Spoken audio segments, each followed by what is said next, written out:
I like that one. Good morning, beautiful people.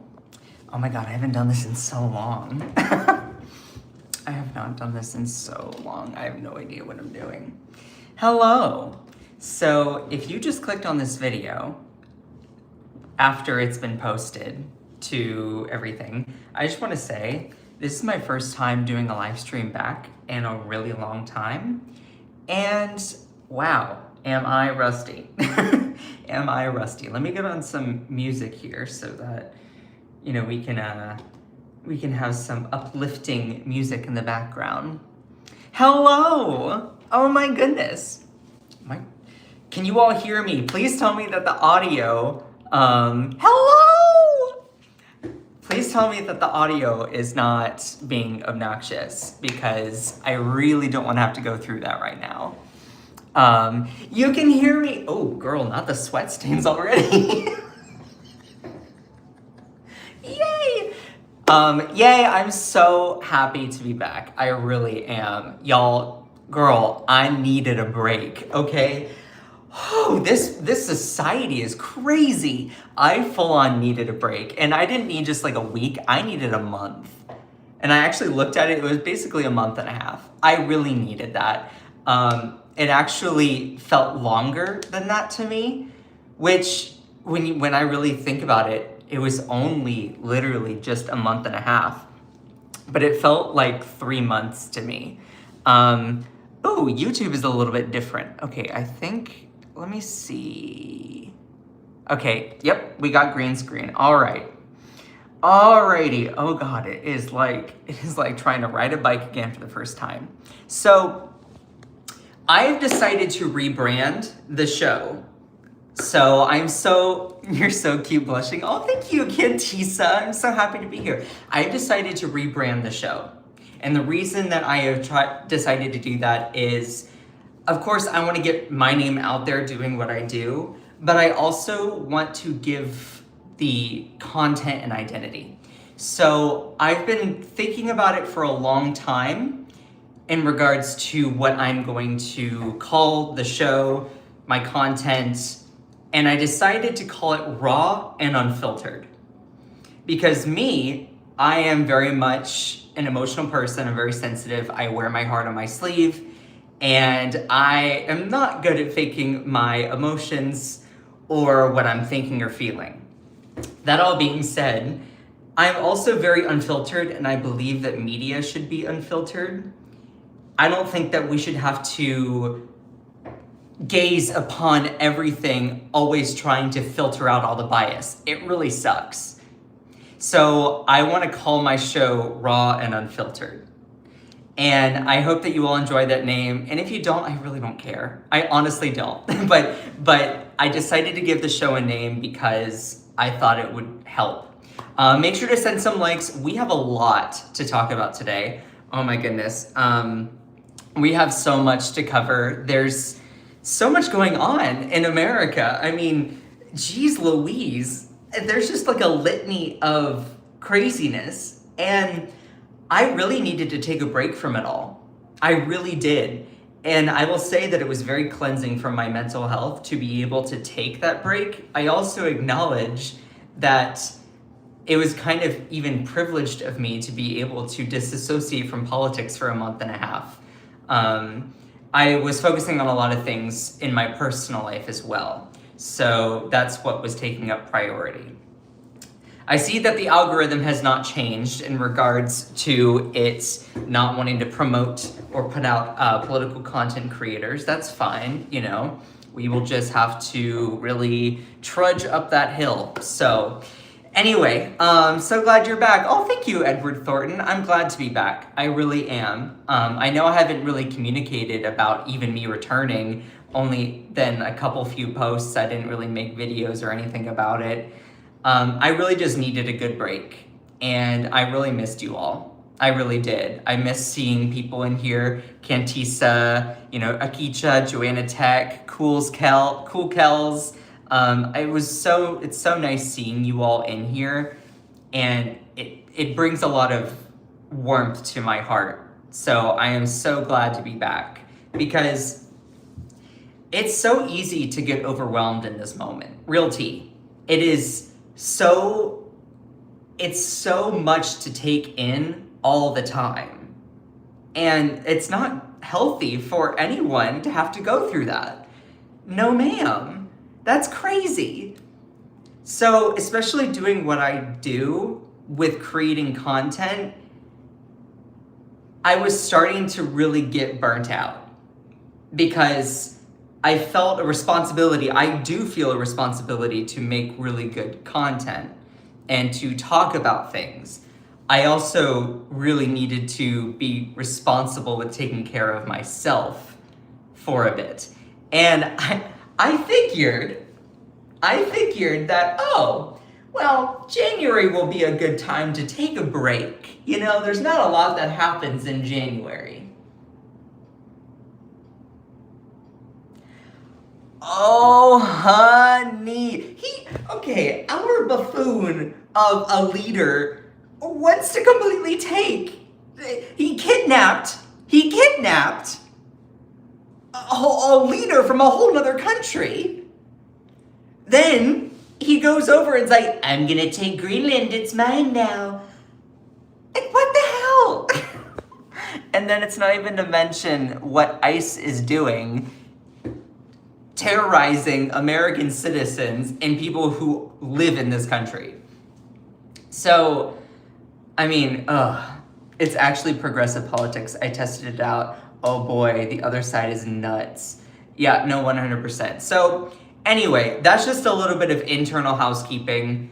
Just wanted to throw that all out there. I will say, I really am depending on you all to help me share and spread the live going from here. This is a good fresh start, and right now, for political content, society and big tech, the big media companies are all starting to appease far right-wing interests. And we see that has happened throughout history with appeasing to certain fascistic tendencies of authoritarian rulers. And that means that we have to work twice as hard to get half as far, meaning we have to battle the algorithm. And it is not easy. So I'm counting on you all to help me do that. So please make sure to send some likes, share the live. I love all of you. Let's get right into the show, the crux of the live stream today. So, I'm also in a new streaming space. I now have a new desk. I have new like lights and everything. So I'm no longer doing my lives in my car, which is nice. So I'm excited. I'm excited to be in a new space. So let's start with this here. The Grammys were last night. Now, I really don't give a rat's behind about... I'm really not someone that follows pop culture unless it's RuPaul's Drag Race, okay? Not even gonna lie. I don't really care too much about pop culture. If you asked me what the Grammys even stood for, what they do, or anything like that, I probably wouldn't be able to tell you. I'd be like, it's some sort of awards thing, but... like, I know there's, like, CMA Country Music Awards, like, I know that there's all of these different awards, but I have no idea what they are personally, and I really don't care. Though, when politics is infused into it, I have to talk about it. So, last night, I guess, they had the Grammys, which I'm assuming is... and this is just me being real. I'm not going to pretend like I know everything about it. The Grammys are some sort of award show for music. That's cool. A lot of the people who received awards, of course, you're given a moment to have a speech. I'd like to thank the Academy and blah, blah, blah, my second grade teacher, like all of those things. Well, a lot of people took the opportunity to basically say, screw ICE, and 100% totally support, good on them.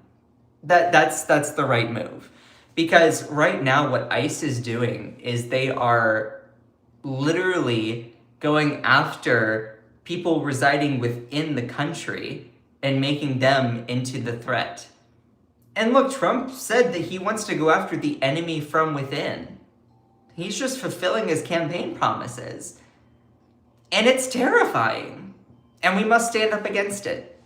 So, all of this being said, let's cover what happened at the Grammys last night in regards to politics and everything. I appreciate all of you. Please make sure to send some likes. Let's get started. F-ICE, Parade of Music Stars, slam Trump's raids at Grammy pre-show. And I don't know who that is. I guess that's Kalani. I don't know if I'm saying that right. The 2026 Grammy premiere ceremony doubled as a star-studded protest against President Donald Trump and his immigration raids on Sunday. It's wild that they're saying immigration raids, you know? It's more like the Gestapo literally... They are tracking down people residing within the country just peacefully chilling, and they're just like making them into a threat.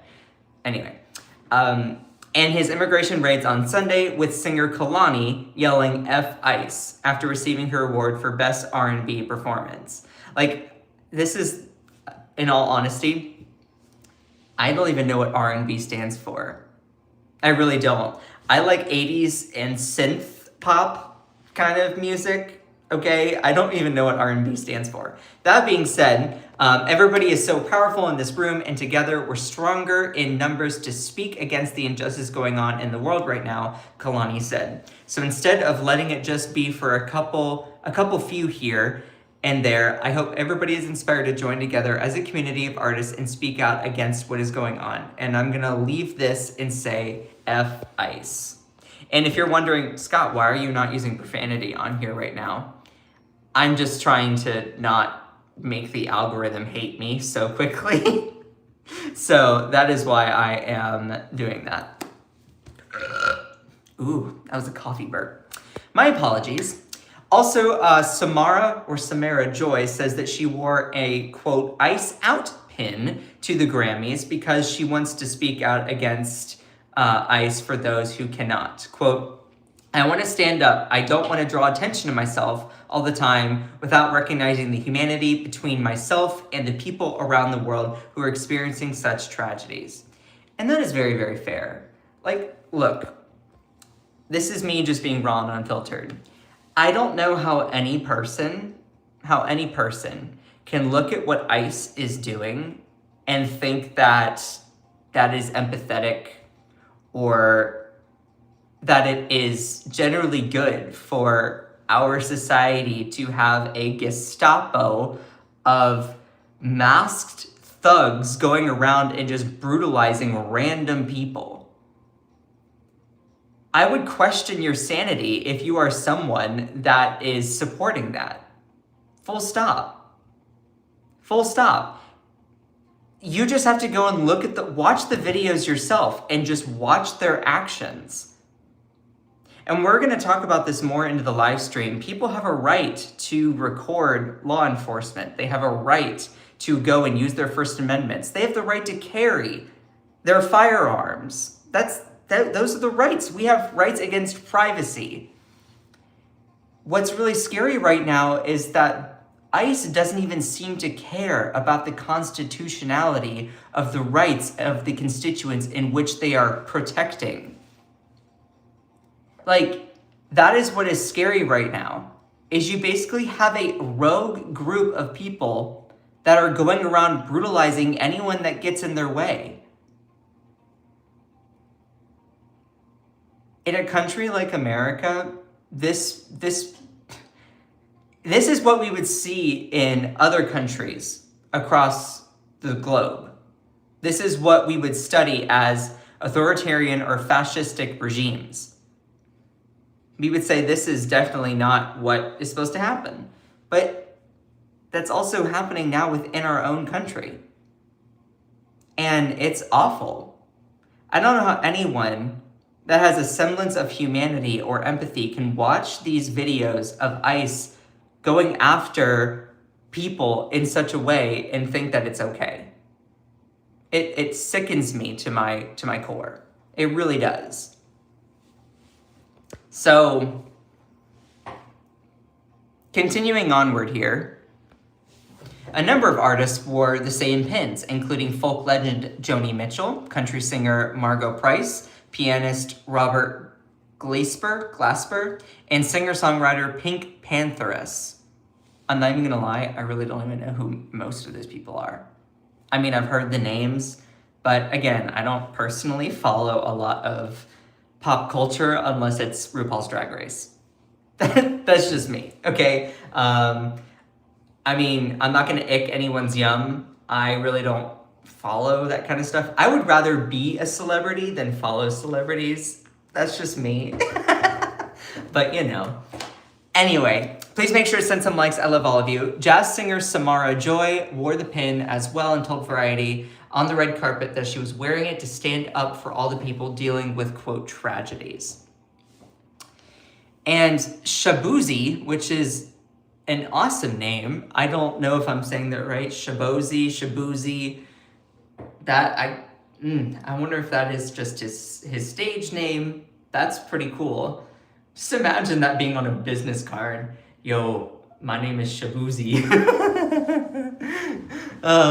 Anyway, Shaboozey dedicates his Grammys award to immigrants during his acceptance speech. Quote, "Immigrants built this country, literally, actually. So this is for them, for all the children of immigrants, and for those who came from this country, or came to this country in search for better opportunity to be a part of a nation that promised freedom for all and equality and opportunity for everyone."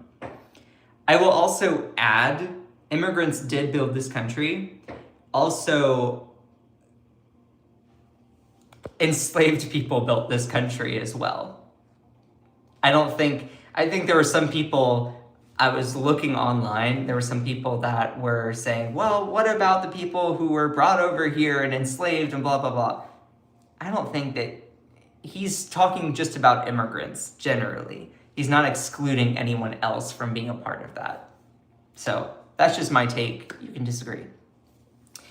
But this is also very true. I want to point out that regardless, unless you are a Native American or have Native American lineage, we are all, everyone residing within this country, we all have an immigration story.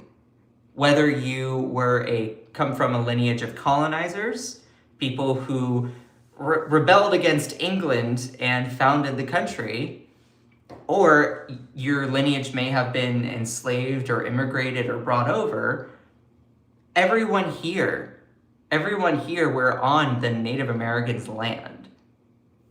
Now, they didn't believe in the traditional land ownership that people from Europe believed in.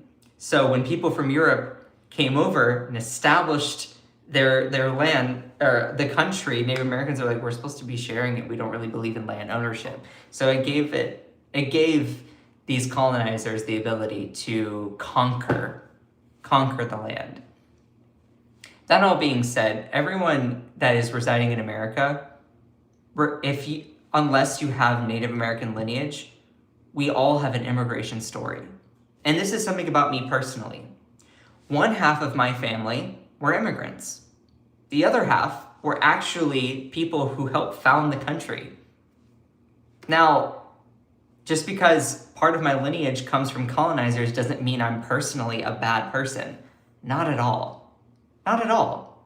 Just the same way that if your past ancestors did something to hurt another group of people, you are not personally liable for it.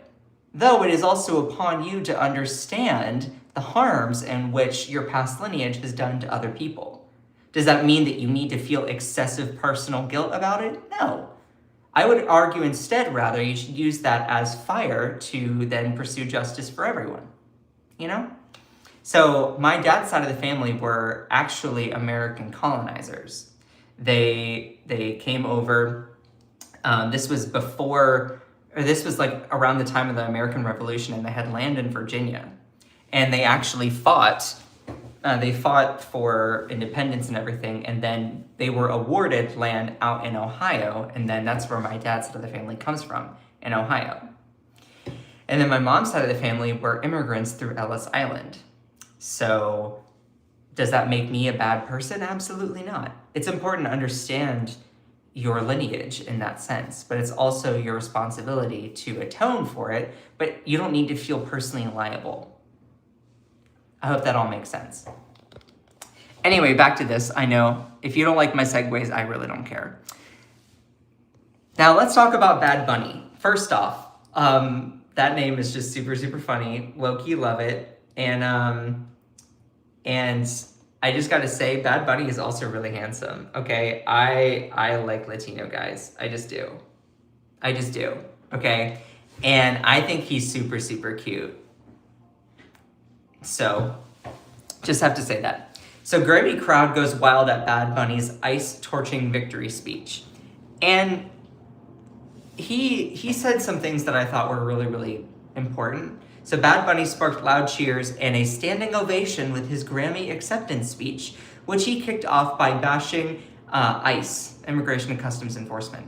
The Puerto Rican rapper born Benito Antonio Martinez Ocasio is nominated for 6 Grammys for his latest album, Debí Tirar Más Fotos. I should have taken more photos. Shortly after he riffed with the host Trevor Noah about his upcoming Super Bowl performance, which his contractual obligation to the NFL is why he was not performing live at the Grammys, Bad Bunny was announced as the winner of for Best Música Urbana Album. Y'all please make sure to send some likes. I love all of you. Please, before I say thanks to God, I'm gonna say ICE out. He said, getting an immediate raucous reaction from the Grammys crowd. We're not savage, we're not animals, we're not aliens, we're humans. We're all Americans. And this is also important here. For the right wing, these far right wing people, they don't view other people as Americans. They just don't. But I also don't think that they view them as humans either. There are all these people who are on the right that live in such a black and white binary. They live in such this world of you are this or you are that. There's this inability to understand context or the gray area. And there are all these people who are on the right that are saying, oh, well, they're not here legally. They're not here legally, so we must get rid of them. Have you asked, why are you not here legally? Why haven't you been able to attain citizenship status? What has been your story trying to get here? Do you contribute in ways to help society? See, for them, they don't need a reason to hate you. They hate you based off of an identity. Hating anyone based off of an identity is very prejudicial. Period, full stop. And the fact that there are people on the far right, these people who are just craven to hate based on an identity, it's just sad. It's fully just sad. It's cruel and sad. Because instead of listening or understanding or wanting to know more about, oh, why are you here and why are you undocumented? They immediately go into brutalizing and dehumanizing. See, here's the thing. Whenever I encounter someone who is an undocumented person, my first reaction is not to be like, you are dangerous, you are a threat, you are hurting me as an American. It is asking them, oh, okay, well, what do you do for work? What do you do to contribute to your community? Or I get to know people. But then also, citizenship itself is sometimes really hard to get. Do you know how long it takes for someone just to get a hearing in front of an immigration court judge? It can take up to 8 years. Why are we so angry about the fact that people are here undocumented when the system itself doesn't make it easy for people to move here? Because our system is so backlogged. That is gaslighting at its finest. And instead of wanting to know more and learn about people's story or their struggles or what they went through, there's this immediate knee-jerk reaction to brutalize and dehumanize them before even understanding the context in which they are fighting for their life for. It's cruel. It's very prejudicial to immediately judge someone based off of just someone's citizenship status. Wouldn't you rather judge someone based off of a different metric first, like character? Or you can even do criminal record if you really want to. Or how much they contribute to their community. And this is the thing.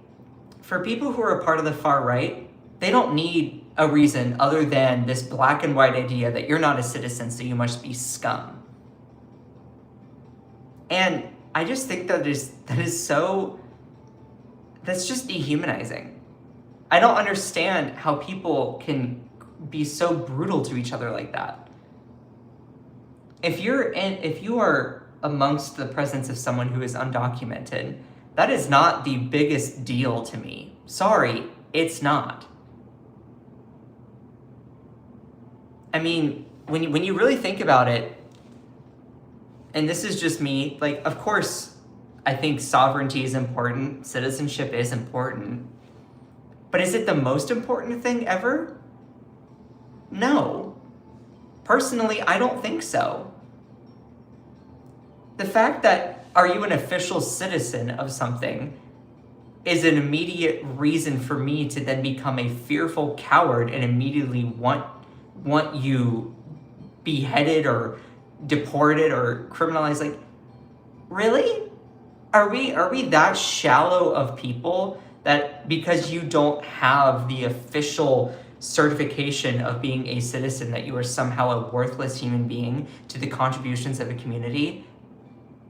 And if you are that kind of person that immediately has a knee-jerk reaction to thinking that an official piece of paper saying that you're a citizen is the most important aspect of someone's identity, then my question for you is, how are you such a shallow human being to the point where that is the only metric you seem to care about? Or that's the one that trumps anything else? Genuinely, if I meet an undocumented person, I listen to their story. I understand why, what has happened in their life to lead them to that.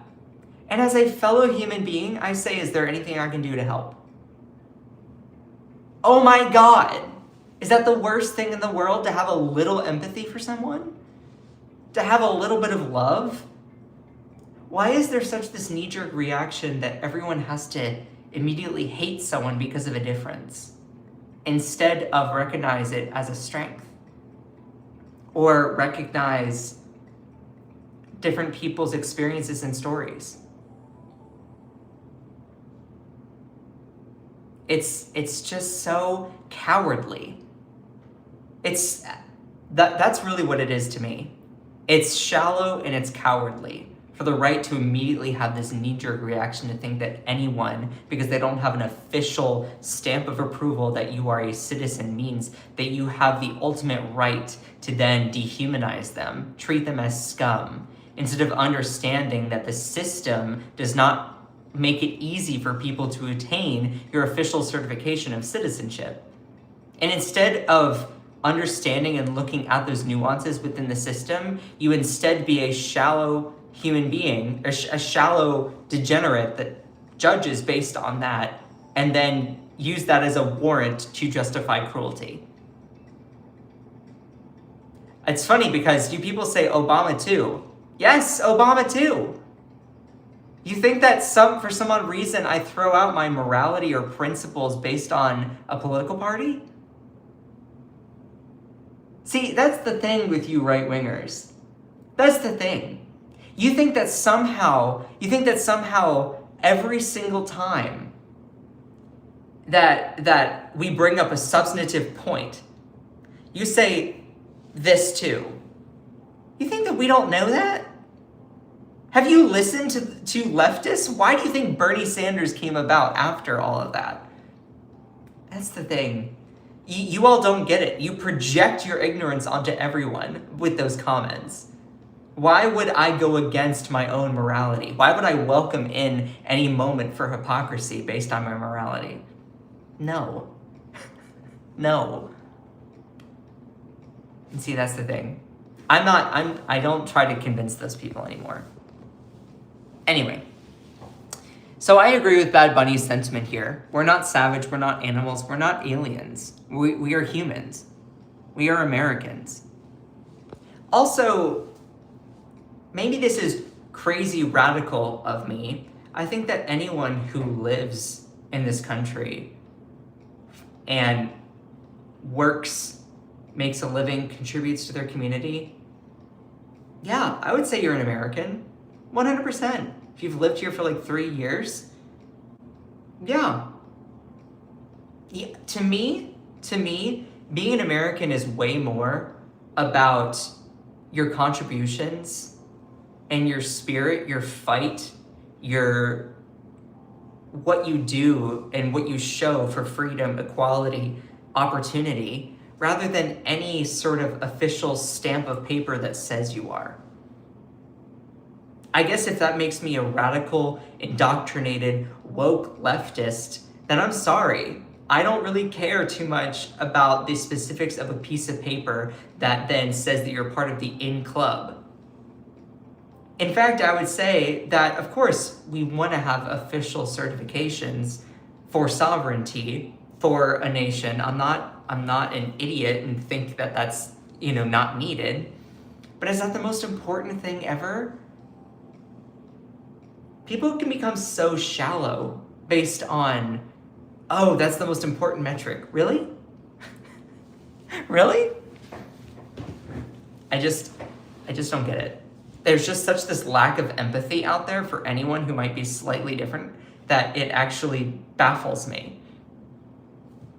But hey, it gives someone reason to hate someone else based on an identity, which is childlike behavior that I thought we quelled, but I guess we didn't because Trump came along and literally ran on it.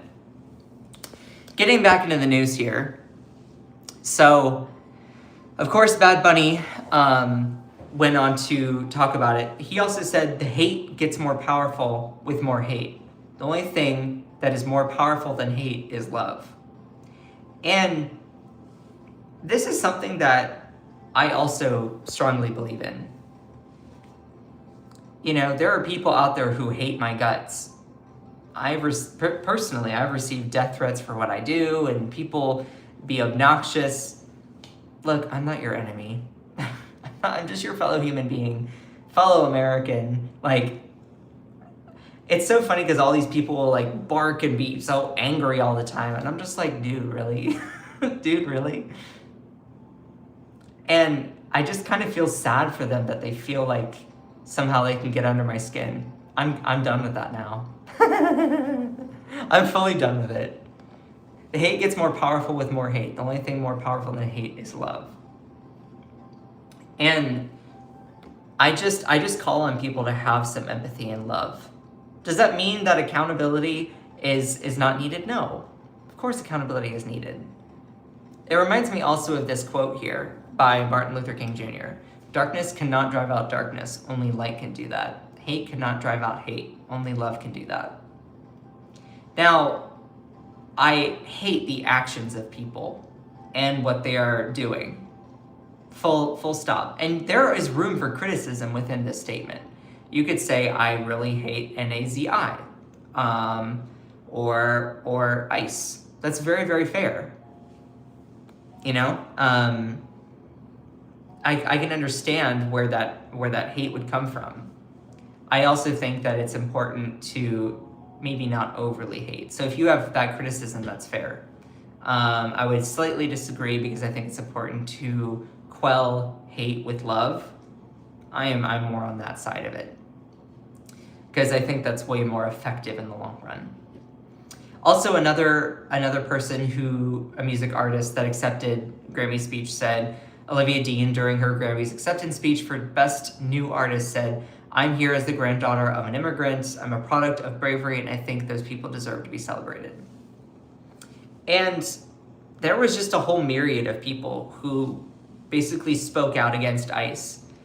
Billie Eilish saying no one is illegal on stolen land.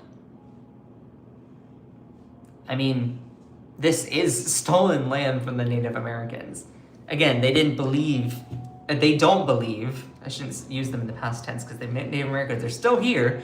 They don't believe in traditional land ownership as the way that the Western European colonizers that founded the country believe in.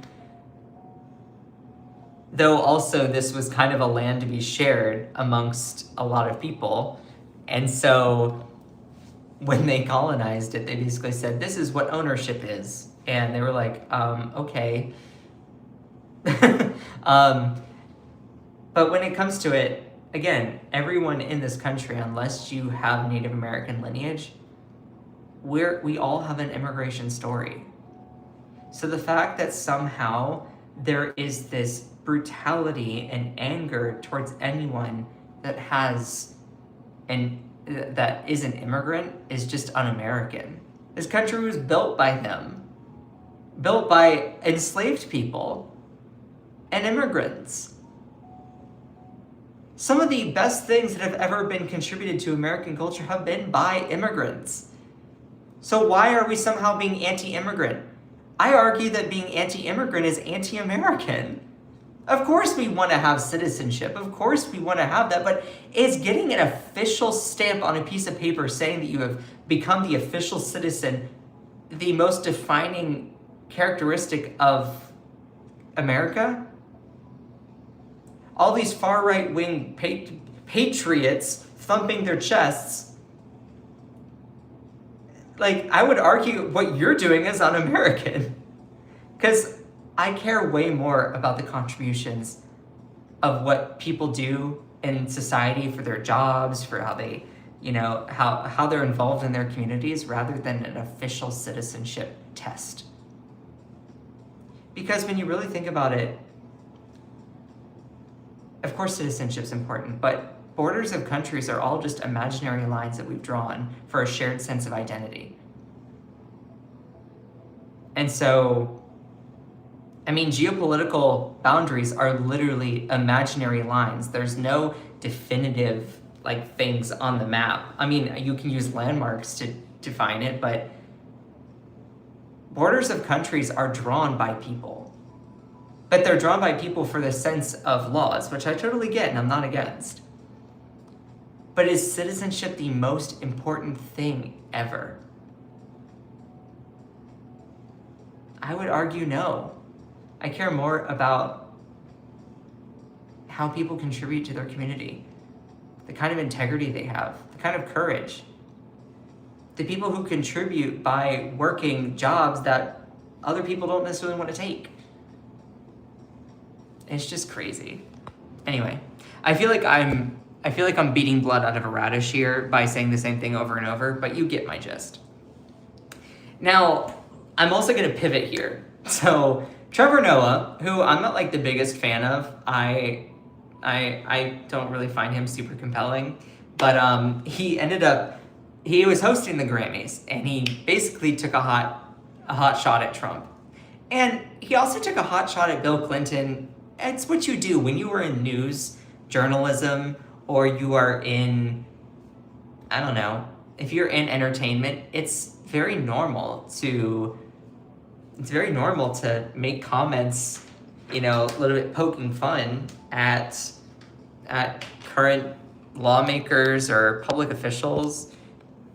It's kind of just part of the job. And so, naturally, Trevor Noah basically took a vicious shot at Trump regarding Epstein. And I could do a whole live stream specifically talking about the Epstein files, the recent revealing, and I probably will do that tomorrow. So this is what Grammy host Trevor Noah says, well, there you have it, Song of the Year. Congratulations, Billie Eilish, wow. That is a Grammy that every artist wants, almost as much as Trump wants Greenland. Which makes sense. I mean, because Epstein's Island is gone, he needs a new one to hang out with Bill Clinton. I mean, it's just funny. It's just funny. And of course, Trump, who cannot take a joke, even though he pokes fun at everyone else, calls them names, and is obnoxious, cannot take it. So Trump can dish it, but he can't take it? And this is your right-wing alpha male? Good God, girl, get a grip. So Trump aims next lawsuit at Trevor Noah over defamatory Epstein joke. Get ready, Noah. I'm going to have some fun with you. Why does that sound so creepy? Anyway, I left my little Trump hands in my car, so you know, I just putting that out there. Anyway, he said the Grammy Awards are the worst, virtually unwatchable. CBS is lucky not to have this garbage litter their airwaves any longer. The host, Trevor Noah, whoever he may be, is almost as bad as Jimmy Kimmel at the low ratings Academy Awards. First off, objectively, of course there are low and high ratings, but I don't think that they have the lowest ratings. Otherwise, they wouldn't be in those places. Anyway, but of course, Noah said incorrectly about me that Donald Trump and Bill Clinton spent time on Epstein Island. First off, Trevor Noah is saying, he said, which makes sense, I mean, because Epstein's Island is gone, he needs a new one to hang out with Bill Clinton. He is not saying that Trump was at the island. He's saying that, which makes sense, I mean, he wants Greenland because he needs a new one to hang out with Bill Clinton. Well, I guess he is, well, hold on, let me think about it. I guess he is kind of inadvertently saying that he was there, but it wasn't like it's not like a journalistic thing where they're saying that did happen. It's more about just being funny and poking fun. It's not journalistically informing people. You see what I mean? Like, this is what you do when you are a host of a show. It's the same way that people can poke fun at me for being short, or for being, I don't know, your stereotypical little, like, blonde gay twink, you know? So it's not it's not so serious. So Trump can dish it all the time, but he can't take it, and this is the right wing's alpha male. Goodness gracious. Anyway, so he goes on and says Noah said incorrectly about me that Donald Trump and Bill Clinton spent time on Epstein Island. Wrong. I can't speak for Bill, but I have never been to Epstein Island nor anywhere close. Do you all remember, pause, do you all remember when Trump said that he never had the pleasure? He used the word pleasure. He's like, I'd never had the pleasure of going to Epstein's Island.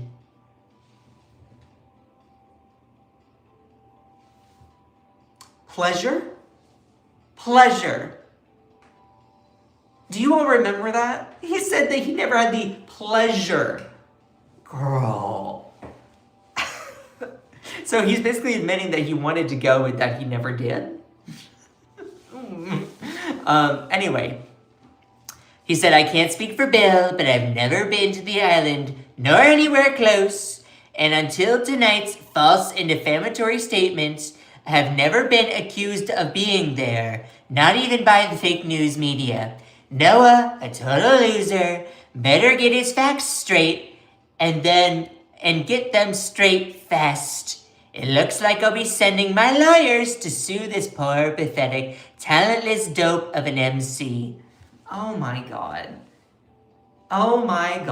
Like, seriously, this dude gets so bothered. So he can name call, say the most defamatory things to other people, but then as soon as someone pokes a tiny bit of fun at him, that he then becomes so, like, oh my God, what a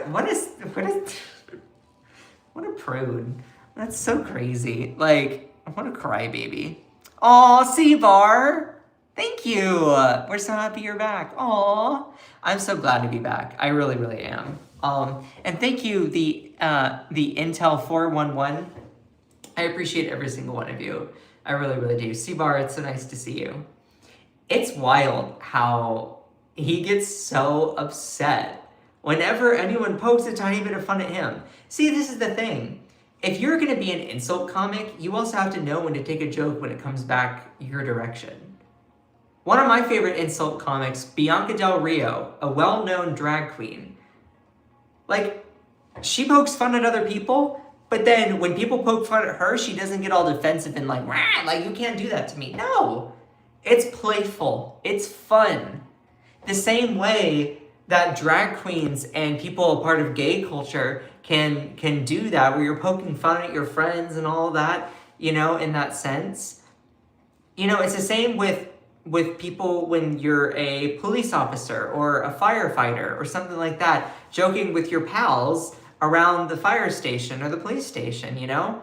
It's like, so you get so upset when someone dishes out a criticism. You dish out endless amounts of like poking fun at other people, but then when people fire back at you, you can't take it. Like, seriously, that is just such beta behavior. Look, if someone wants to poke fun at me for me being a very stereotypical Southern white gay twink, that's very accurate. You can be like, oh yeah, Scott Johnson, I love the kid. He's also everything that you would expect by someone looking at him for him to be. Like, you would expect him to have a whole collection of stuffed animals. Yeah, I do. Surprise! Like, it's just funny. So the fact that Trump can't, he can insult everyone else, but then as soon as someone pokes a little fun at him, that he's like clutching his pearls, being like, oh my god, like, good God, girl, get a grip. Get a grip. Just imagine being a whiny billionaire and basically getting whatever you want throughout life, you know? It's just, jeez. It's so childlike. So childlike. Anyway, so with all that being said, we are going to pivot to talking a little bit more about ICE. And again, please make sure to send some likes. I love all of you. This is my first time back, so I really, really value you all being here. The show name is officially called Raw and Unfiltered. So that's something that I'm going to be leaning into, the official show name. I hope that I hope that you will enjoy it, and if you don't, I really don't care. I really don't. Let's talk about ICE. Let's talk about ICE. No, not the snow and the ice that North Carolina, where I'm from, recently got. But let's talk about ICE, Immigration Customs Enforcement. There have been some polls that have come out recently saying that today more Americans support abolishing ICE than not abolishing it. Here's the thing. I 100% support abolishing ICE. Now, for some people, will be like, why do you support getting rid of an agency like that? Because I view ICE very similar to what was happening under Nazi Germany. 100%. The parallels are incredibly similar. They're going after people based on prejudice, brutalizing them, and just imagine someone's like, oh, I support reforming the NAZIs. It's like, support reforming them? Like, no, get rid of them altogether. And see, this is the thing. ICE is too far gone now to be reformed. That's my personal opinion. You can disagree, but I don't think that there's any way to reform that kind of group, because what they're doing is what exactly they did to Renee Good or Alex Preddy. Basically just unaliving someone because they were inconvenient or got in the way. And we're going to be talking about Alex Preddy here in a little bit. But a lot of Americans are looking at this being like, yeah, right now, ICE is very much the NAZI, Gestapo, in America. And they're going around terrorizing everyone. Like, they are some sort of like crazy horned up teenager and just going out just being crazy. That's what ICE is doing. In my opinion, there's no reforming that agency to somehow be corrected to do good behavior. Not under this administration. So I fully support getting rid of it and then installing something else that's based on the laws and the constitutionality of our country. Common sense immigration customs enforcement. I don't know. Something like that. And again, I don't think that I don't immediately fear someone based off of someone's citizenship status. I don't. I'm not like one of these right-wing people that immediately become terrified that someone is not a citizen. I view them as a fellow human being first. And instead of having this knee-jerk reaction to then be terrified of someone for a difference, I instead ask about it, learn more, and then see what I can do to help. Because I think that empathy is an important thing, you know? So, let's talk a little bit about ICE and public opinion. So today, more Americans support than oppose abolishing ICE. This was a YouGov poll, and we'll talk about it here in just a second. So after federal immigration agents on Saturday shot and unalived a Minneapolis resident for the second time this month, more Americans now say they would support abolishing ICE rather than say they would oppose eliminating the agency. A majority of Americans say ICE's tactics are too forceful, and about half say they strongly disapprove of the way that the agency is handling its job, according to a YouGov poll conducted hours after the shooting. More Americans approve than disapprove of protests against ICE. Because the poll was conducted so soon after the shooting in Minneapolis, some respondents who were not aware of the news when they answered the questions might hear about it in subsequent days. So, another poll conducted the day after the shooting found that about half of Americans say the shooting Saturday of Alex Preddy was not justified, while only 20% said it was. And I could go through on and talk about all of this. More Americans support than oppose abolishing ICE, 46% versus 41%. This marks a slight increase from earlier this month when 3 YouGov polls found the share of Americans who supported eliminating ICE were a little bit different. And so this is what we are seeing here. You see more Americans are looking at it and say, yes, we should just abolish ICE. And there are some people who will say somewhat or strongly oppose. Here's the thing. I think many Americans, maybe not your super informed political junkie like me, are looking at it and saying, well, we don't need to eliminate them, we just need to rein them in. I understand that knee-jerk reaction. I really do. Because people are saying, well, of course we want to have law enforcement that does this kind of thing, but to the point where they're going around and just being masked thugs going after anyone, including Americans that just get in their way. Like, we don't need to do that. I understand that knee-jerk reaction of like, oh, well, why would we have to abolish the agency altogether? My thing to them is, well, do you think that there was a way for us to reform the NAZI in Germany? Or was it just better to eliminate that altogether and replace it with a new agency that is actually held to the standards of the government of the people? And see, that's the thing. A lot of people say, oh, well, why do you support abolishing ICE? Why don't you just want to reform it? To me, it's beyond reforming. It really is. They don't care about following the law. They don't care about protecting the citizenry. The people who sign up to be a part of ICE or to be a part of Border Patrol are the folks who are literally looking for trouble, just to have fun with brutalizing people.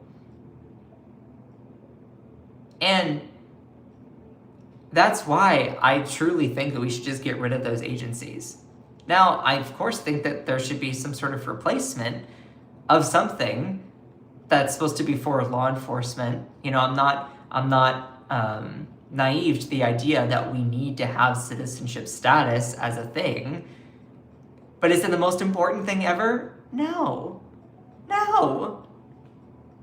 I don't immediately judge someone based off of their citizenship status first and then base every single thing in my life upon that. Like, it's silly to me if you're like that. It really is silly to me. So I think a good chunk of Americans are like, yeah, we should just get rid of them altogether. Now, I also think that there are people in this not sure category, and even some in this somewhat or strongly opposed, that are like, well, maybe we don't need to get rid of the agency altogether, but we need to reform it. But again, how do you reform such a rogue agency that is not being held accountable by the people? You can't reform an agency that doesn't care about following the law. So that's why we should just abolish it altogether. About half of Americans strongly disapprove of ICE. So you can see here that you strongly disapprove, and then you have somewhat disapprove, and then there's some people here who are not sure. I don't understand. There are people who say that they strongly approve. Those are your Trump far right-wing people, cultists, that are immune to listening to any reality unless it is their preferred version of facts, which is just fiction.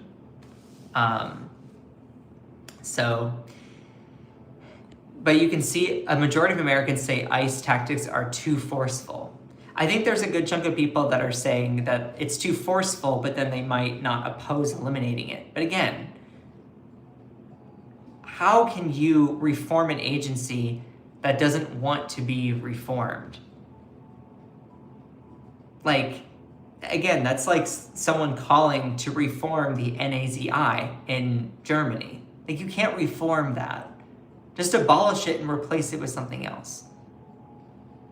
Because when you have such a rogue group of masked thugs going around and brutalizing people, there's no way to reform that group unless you just get rid of it altogether. So you can see Americans are very strongly disapproving of ICE. They approve of the protests, etc. I want to talk about Alex Preddy. What happened to him is just really, it wrenches at my soul.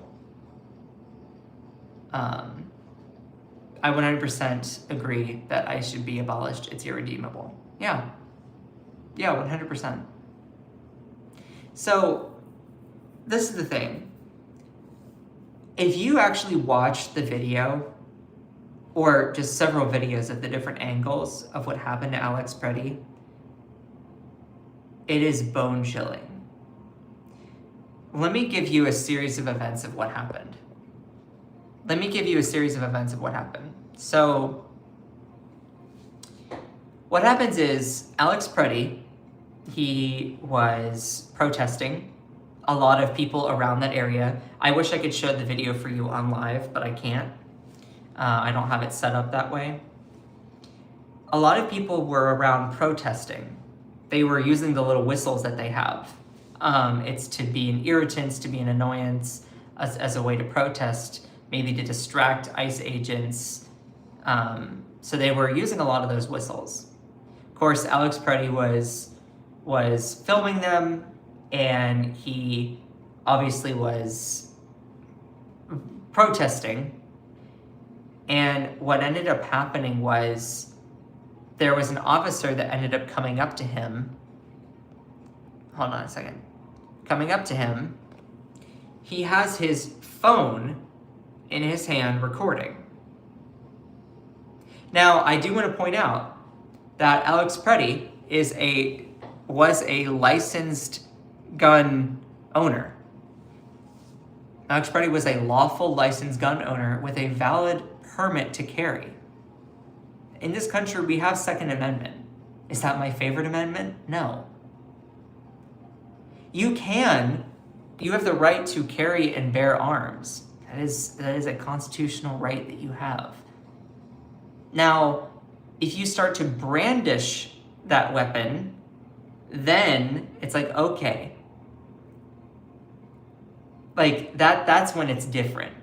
So, let me give you a scenario. There's a difference between just carrying a weapon versus taking it out and brandishing it.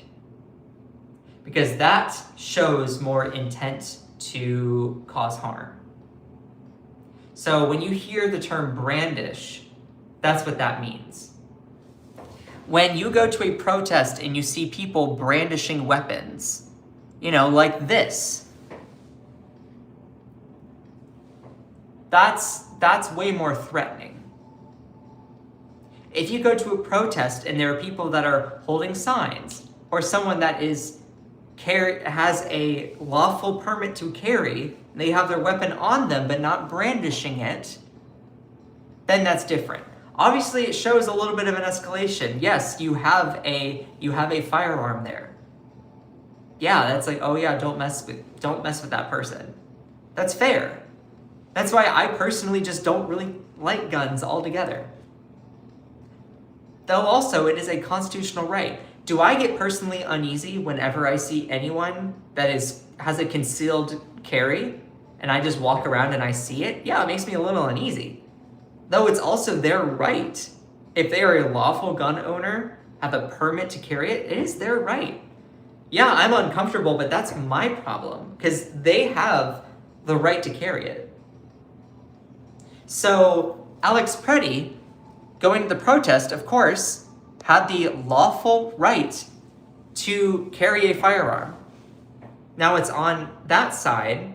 He's recording with his right hand. He has the right to do that. So the ICE officers basically get all up in his face, and this is how the interaction goes. Right here, this is the beginning of it. And I'm sorry for the sweat stain. You're just gonna forgive me for that, okay? And deal with it. I'm a human. So in his right arm, he has the phone that's recording.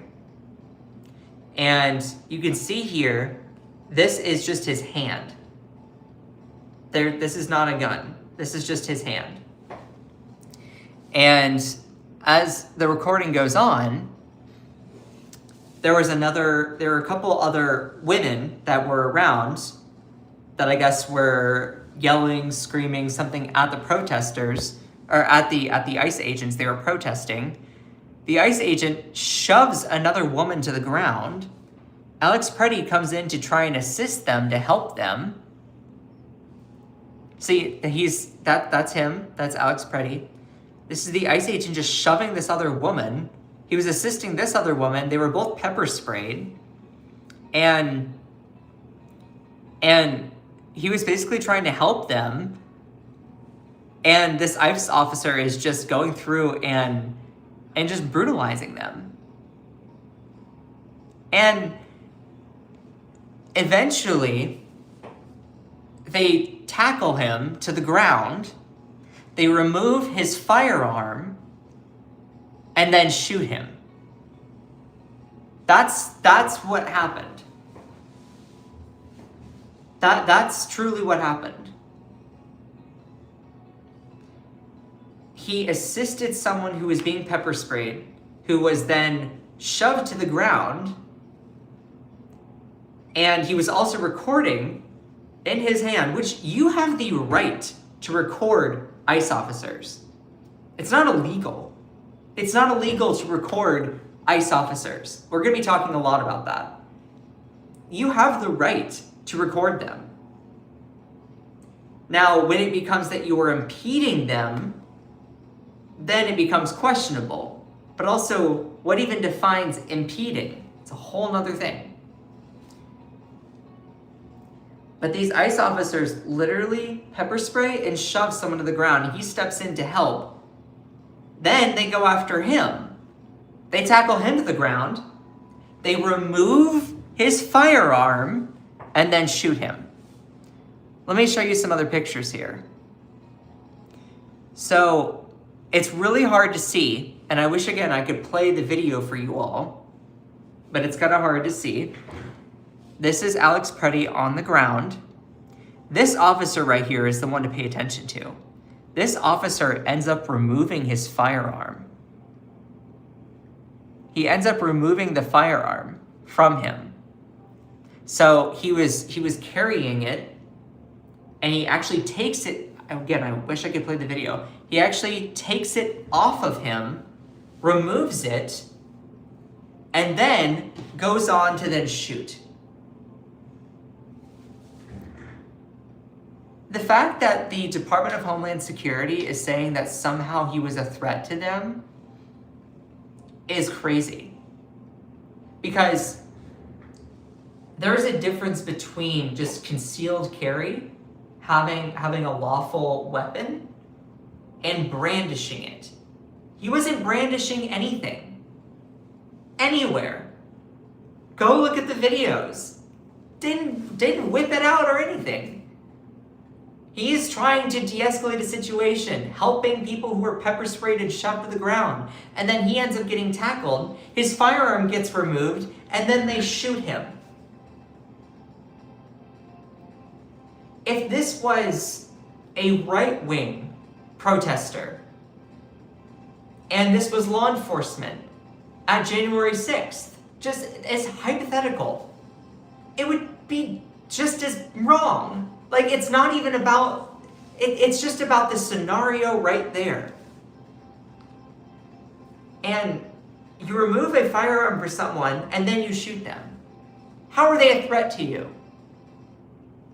Someone says you are delusional. Sweetheart, I can't help if you have the inability to listen. I really can't. The thing is, they removed his firearm from him and then shot him. This is another angle of the guy, this guy who removes the firearm from him.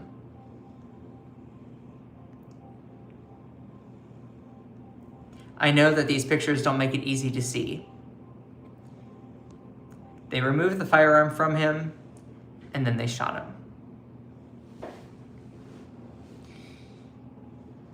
And if this person said if this man dies, which he did, this is murder. There's no possible legal rationale for backing up and firing multiple shots into a man who's lying flat on the ground after you just get rid of his weapon. There's no ambiguity here. Those shots were to kill, not to stop. And of course, Homeland Security is lying out of their ass. The officers attempted to disarm the suspect, but the armed suspect violently resisted. Watch the videos. He doesn't violently resist. He helps a woman who is pepper sprayed and shoved to the ground, and another woman who's pepper sprayed, and then they go on and tackle him. And so, again, also, do you not have the right to resist if law enforcement is coming after you unjustly? Imagine. See, this is what they're trying to take away. The government is trying to take away the rights of American citizens wrapped up in a patriotic bow. Stop. Don't fall for the crap. Don't. If you're watching this and you're an American, I sure as hell hope that you're looking at this and saying, yeah, they're trying to basically do the most un-American things ever while claiming it's patriotic. It's the guise of an authoritarian, fascistic takeover. And so they said, fearing for his life and the lives of fellow safety officers, they fired defensive shots. They took off, in the video, they take off his gun. And then there's like 5 or 6 of them. and then they shoot and kill him. How is that fearing for your life? If a weapon was brandished, that would be different. That would be different. So it's just, and like, here's also the thing. The double standard is very, very loud, because you had all these people who were defending Kyle Rittenhouse. He was brandishing his weapon. But brandishing your weapon, that's a little bit different. I wouldn't say a little, that's a lot different. Again, in America, we have Second Amendment rights. You are allowed to have a concealed carry, be a lawful gun owner. That's very much a part of our constitutional rights. Again, if I walk somewhere and I see someone carrying a weapon, but they have the lawful right to do so, I might be uncomfortable, but it's also their right to do that. Now, when you're brandishing a weapon, you pull it out of your thing, it's like, okay. Now it's like you can point that at someone, and that can be a little dangerous. So for people who are thinking that somehow this is justified, I just don't understand how you can relish in the double standard. And see, the reason why they can is because they don't care about the facts of the situation. They only play team sports. I'm on team red or I'm on team blue, and they don't care about the actual facts at hand. They care more about whatever's benefiting their team.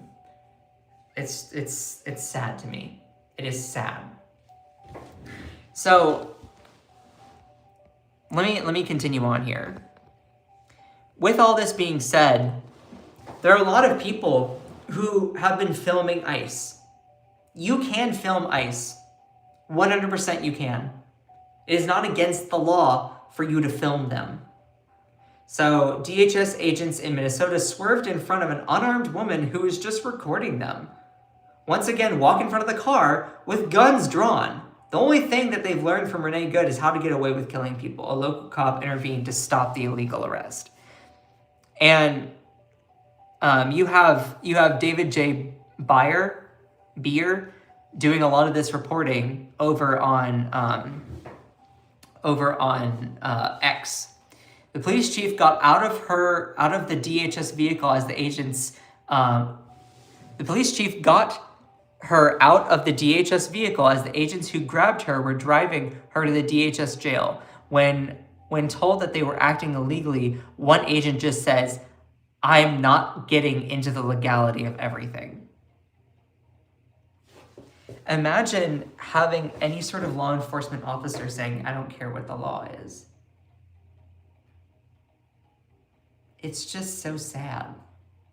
You're like, I don't care what the law is. I'm not getting into the legality of everything. Isn't that the purpose of what you were supposed to do? Protect and serve? It's just sad. It really is. And again, no one believes these habitual liars by now, but number one, note how they claim it started with stalking, which is just the Department of Homeland Security speak for following and recording. And as I've documented, DHS has a policy of illegally threatening people who follow them. Observing ICE is legal. They claim it was also obstructing with no specificity. And we know that DHS has defined following and recording as obstruction. You have a First Amendment right to record people. When you're out in public, people can record you. They can take pictures of you and record you. Now, if you're being obnoxious about it, yes, you have the right to do so. Does that mean that you should? Probably not.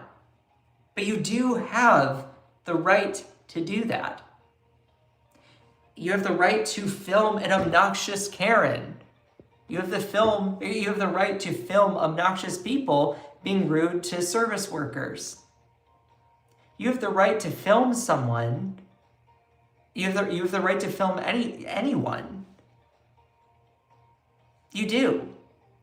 Now, again, as my mother would say, you might have the ability to do it, but does that mean that you should do it? Depending on the context. Like, you have the right to go out and question someone with the most stupid questions and film them and see their responses. Yeah, you have the right to do that. But my question is, like, should you? Should you just be annoying and a prick with holding a camera in front of someone's face and asking the most provocative, drama-seeking questions? I would say no. But there's also a difference here, because you have the right to film ICE officers. You have the right to observe. Now, the thing that comes with it is, oh, well, you don't have the right to obstruct.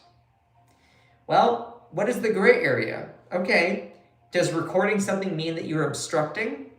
No. Of course, the people who are on the receiving end might say, oh, you're obstructing, you're obstructing. It's like, no, I'm just recording you. It's not obstructing. What am I obstructing? You know? But a district court just ruled this month that they are pulling people over for recording them unconstitutionally without reasonable suspicion of them having committed a crime. Number 3, why are they chasing her just to give her a warning? That makes no sense. Completely insane behavior. And there are endless amounts of videos of people who are recording ICE agents, following them around, tracking what they are doing, being their own journalists, and ICE is getting so mad at them. I have a thread with dozens of these incidents where DHS threatens to arrest people for observing them. This isn't the first time that they've also chased someone in a dangerous way who refused to pull over after an illegal vehicle stop. You have the right to record ICE. You have the right to record them.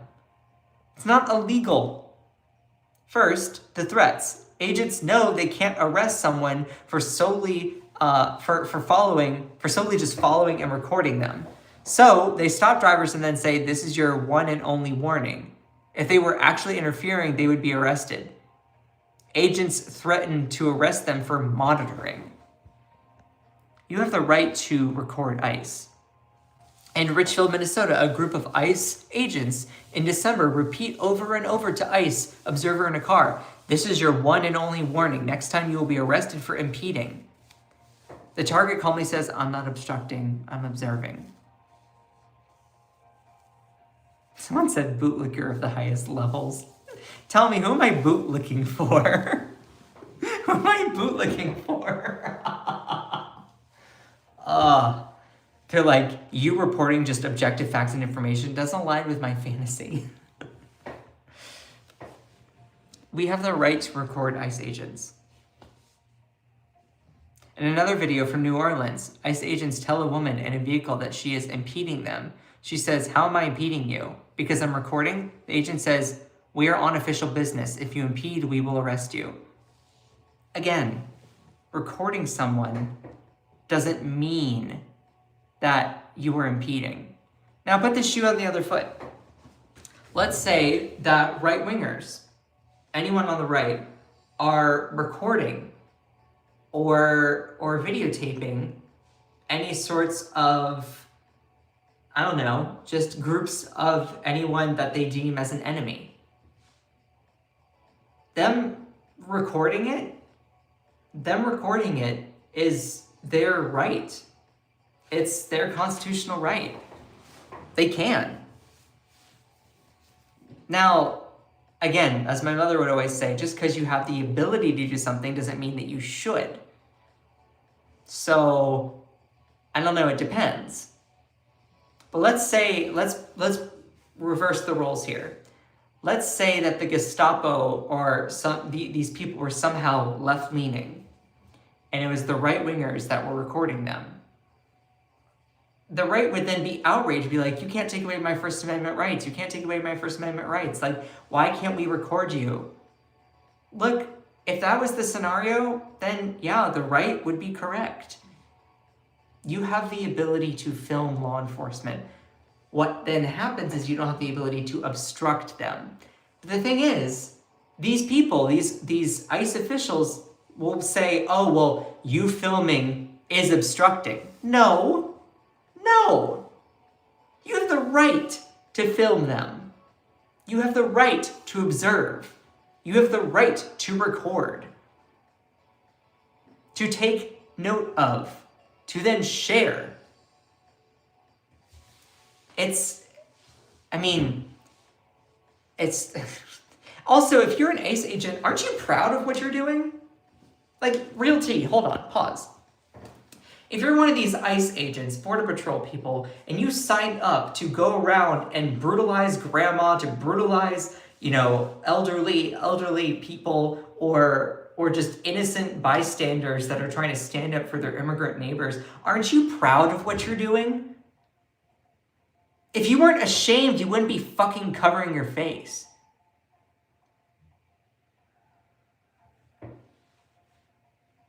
Like,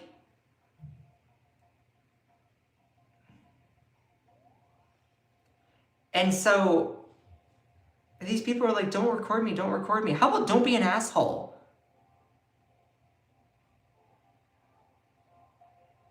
Sweet kicker, I can antagonize as much as I want. That's not illegal. Well, okay, pause. There is a limit to antagonization because then you can file harassment claims. Though, if you are excessively recording and then that can be deemed as harassment, there's the fine line, there's the gray area. But see, this is the thing. You have the right to record someone, especially if you're being chill about it. Be like, yeah, I'm just observing and recording. So it's just, these times are crazy.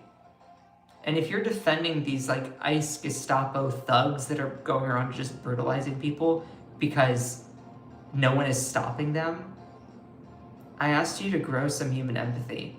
I ask you to actually care about what's happening to other people. You might not necessarily care too much about it because it's not affecting you. But if this kind of pattern continues, it could affect you. It could affect you. And also, just because something doesn't affect you doesn't mean that you shouldn't care. Like, I don't understand how people don't understand the concept of empathy. What is so dangerous about this moment is we have so many people that say, well, it doesn't affect me, I don't care. Why? Just because I'm not affected by racism as a white guy doesn't mean I don't care. I see it happening and I'm like, that's wrong. I don't have a uterus, but when I see injustice towards other people in regards to their bodily autonomy, I'm like, that's wrong. Are you supposed to then not have empathy for a fellow human being? Is that what the right is constantly teaching people? That, oh, if it doesn't affect me, I don't care? How does that go in alignment with what supposedly Jesus taught? It doesn't. Wake up and realize that you are being used. I don't know how else to get to that. I mean, geez. Continuing onward here. It is not illegal to record ICE agents performing their duties in public spaces, as this is considered a First Amendment right. You may film, photograph, document their actions, provided that you maintain a safe distance and do not physically obstruct or interfere in their operations. So, some key guidelines. You have the right to record in public spaces, including outside federal buildings or homes, but you may be restricted from filming inside certain government facilities, like a courthouse. Do not physically block agents or touch them or interfere with detention or an arrest. This can lead to your own arrest. Maintain a safe distance and obey all reasonable lawful orders. So you have the right to record them. Following them in a car, doing that, you have the right to do that. What's interesting is that the Department of Homeland Security is saying that violence is anything that threatens them and their safety. Here's the thing. Someone can be very subjective with what a threat is. I could claim that somehow you calling me dude instead of Scott is a threat. Now, I don't think that would hold up, but you can at least claim it. And see, that's what's happening here. Any sort of anything that these ICE agents don't like, they consider a threat. I don't like many things, but do then I consider that a threat? I don't like when people will cut me off when I'm driving. Do I consider that a threat? No. But by these right-wing logic, anything that they don't like, they consider a threat. That's so shallow. And it actually really makes sense. Anything that anyone on the right doesn't, anything that if you're someone on the right, that you don't like it, it's a threat to you. Maybe you could say it's very human that anything that somehow you oppose is a threat to you. That needs to be eliminated. So let's say that you have a coworker that has blue hair and a nose piercing and goes by Kiki and uses they, them pronouns. If you don't like it, is that a threat to you then? And see, that's the thing. Can't we get beyond this shallow idea of anything that's different from you or that you don't like is a threat? I don't really care or like a good chunk of country music. I don't like some rap music. Does that mean it's a threat to me? No. Someone said you were rationalizing dangerous behavior. I think you are selectively listening and only hearing what you want to hear. I can't help out with that. I would suggest to go to an ENT doctor because you obviously are not listening to what I'm saying at all. It's just, anyway. But it's funny because they said violence is anything that threatens them or their safety. So it is doxing them. It's videotaping them where they're at when they're out on operations, encouraging other people to come and throw things, rocks and bottles. So what our Homeland Security Secretary is saying is you don't have the right to film or record ICE agents. Wrong. No. You have the absolute right to do that. And in fact, let's actually talk a little bit about that. You have a right to film ICE and federal law enforcement. You do. The public has a right, regardless of immigration status, under the First Amendment and the Right to Record Act, to record and take pictures in public places. You also have the right to film law enforcement, including ICE and other federal immigration authorities, in public spaces. These rights extend to filming and recording outside of courthouses, but generally don't allow for inside of courthouses. Yes, you film ICE agents making an arrest? Absolutely. As long as you don't interfere with the officers or agents' law enforcement activities. So if you're standing a distance away just recording it, maybe following them, recording that is your First Amendment right to record them. Now, if they somehow say that you are interfering, it's like, I'm just recording you. It's not interfering. Am I in your way? Am I getting in the way of you recording? Of your duties? No. You just don't like that I'm recording you. You just don't like it. And see, again, to these right-wingers, anything they don't like is a threat. And it's a very shallow reaction to anything that is different, which immediately gets into the stuff that I said earlier about how there are folks that interpret anything as different as somehow dangerous, and then that's where prejudice comes in. So while you may film ICE agents from a reasonable distance with handheld phones and cameras, First Amendment and Right to Record Act don't protect filming that impedes officers in the performances of their duties.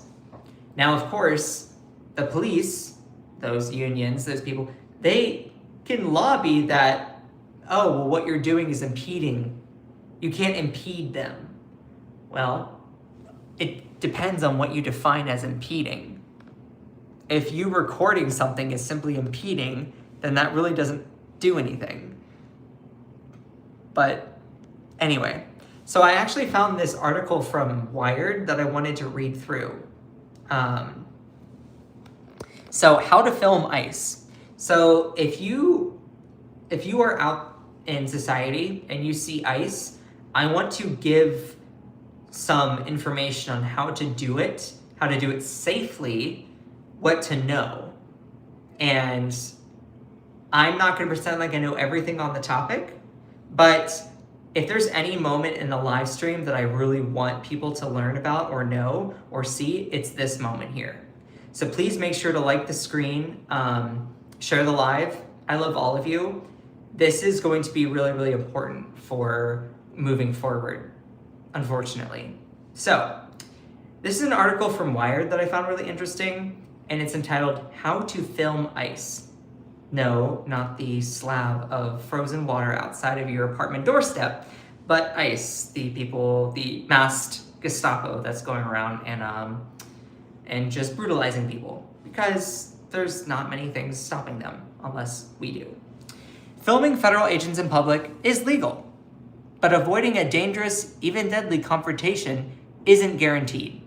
Here's how to record ICE and control Customs and Border Patrol agents as safely as possible and have an impact.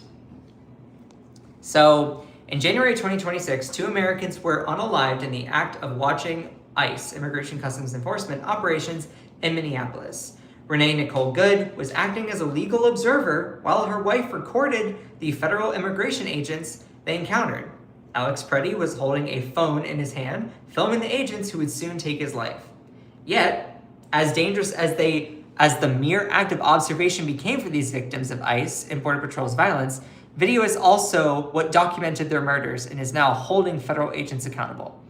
That's a paradox that United States residents also face in deciding how to resist and record ICE's incursion into American cities. Here we go. Unfortunately, there is no way to film safely right now. Period. I think everybody may be taking a risk because of how aggressive and brazen and outright illegal ICE's conduct has been, says Trevor Tim, co-founder and executive director of Freedom of the Press Foundation. Disclosure, Wired's global editorial sits on the Freedom of Press Foundation board. Oh, they're even exposing any possible conflicts of interest. That's cool. Preddy was unalived in part because he was filming ICE, which is an absolute travesty. But we saw that shooting from half a dozen angles because there were other people who were there filming as well.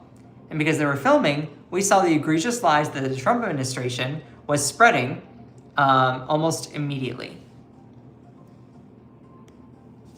This tension has existed for more than 2 decades around the world, and as widespread access to smartphones and many video documentation and live streaming as a pivotal tool for activists and other concerned people looking to expose injustice and impact political discourse. In the United States, people with cameras or smartphones out are being targeted by federal agents despite the First Amendment. Despite the First Amendment of the Constitution protecting activity of recording government operations and public spaces. That is so important. If you are some right-winger, I want to point out that we all share this First Amendment. You erode the First Amendment for one person, you're also eroding it for yourself.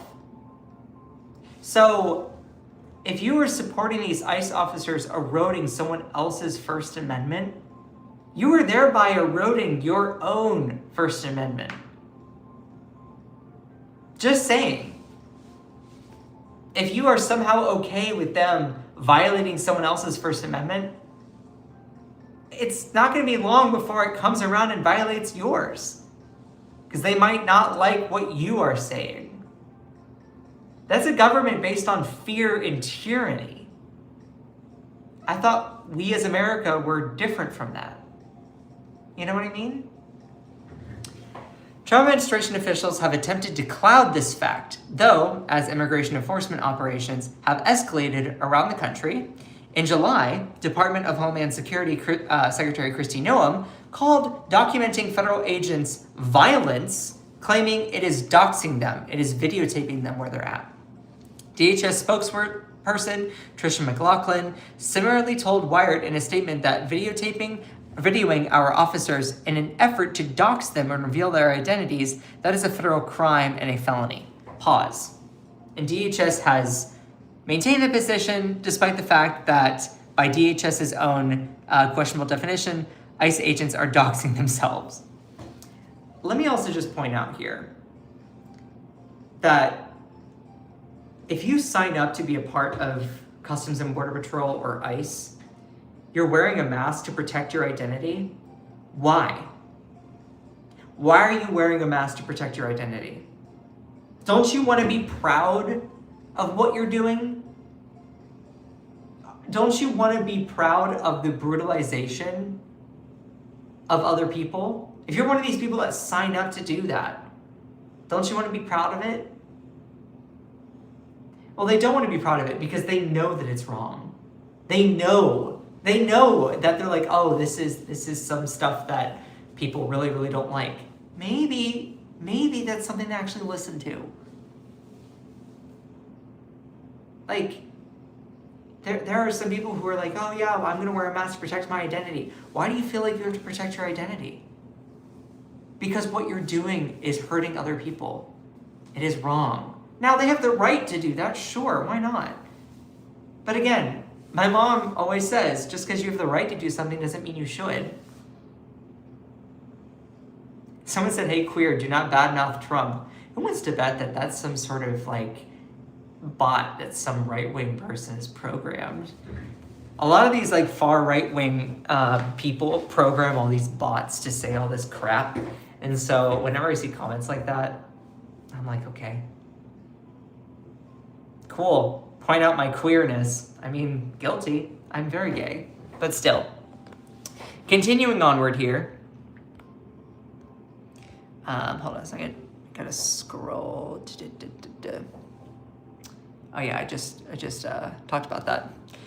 That rhetoric represents a direct threat to anyone recording ICE agents, whether they're legal observers, activists, or reporters, says Jackie Zamuto, Associate Director at Witness, a nonprofit devoted to using video to fight for human rights violations. Quote, video documentation has the power to expose abuses, to help call for accountability, and to challenge the official narratives. At the same time, we're absolutely seeing an increase of documenters being targeted, including journalists who are marked as journalists, even when they're doing it legally, even when they're respecting the orders from the police. It is a massive risk. And I think that it's important for people to weigh that risk and make their own comfort in taking it. And that is true. ICE has gotten so far out of control that there is not such a thing as no risk filming of them. Like, there is going to be a risk associated if you decide to film ICE. But here, my opinion is that it is absolutely important that we do so. Because the more videos, the more information out there, then the more that we are educated and can act upon what is happening. The same way that the Democratic establishment did not like all of the videos coming out about the genocide happening over with the Palestinian people in Israel, Palestine, and in Gaza. A lot of Democratic lawmakers and Republicans were like, oh, we don't want people seeing this because then they realize that our country is funding it. And so they were like, no, we can't have it. It's important for us to document what is happening. Because the more information that is out there, the better informed citizen we have.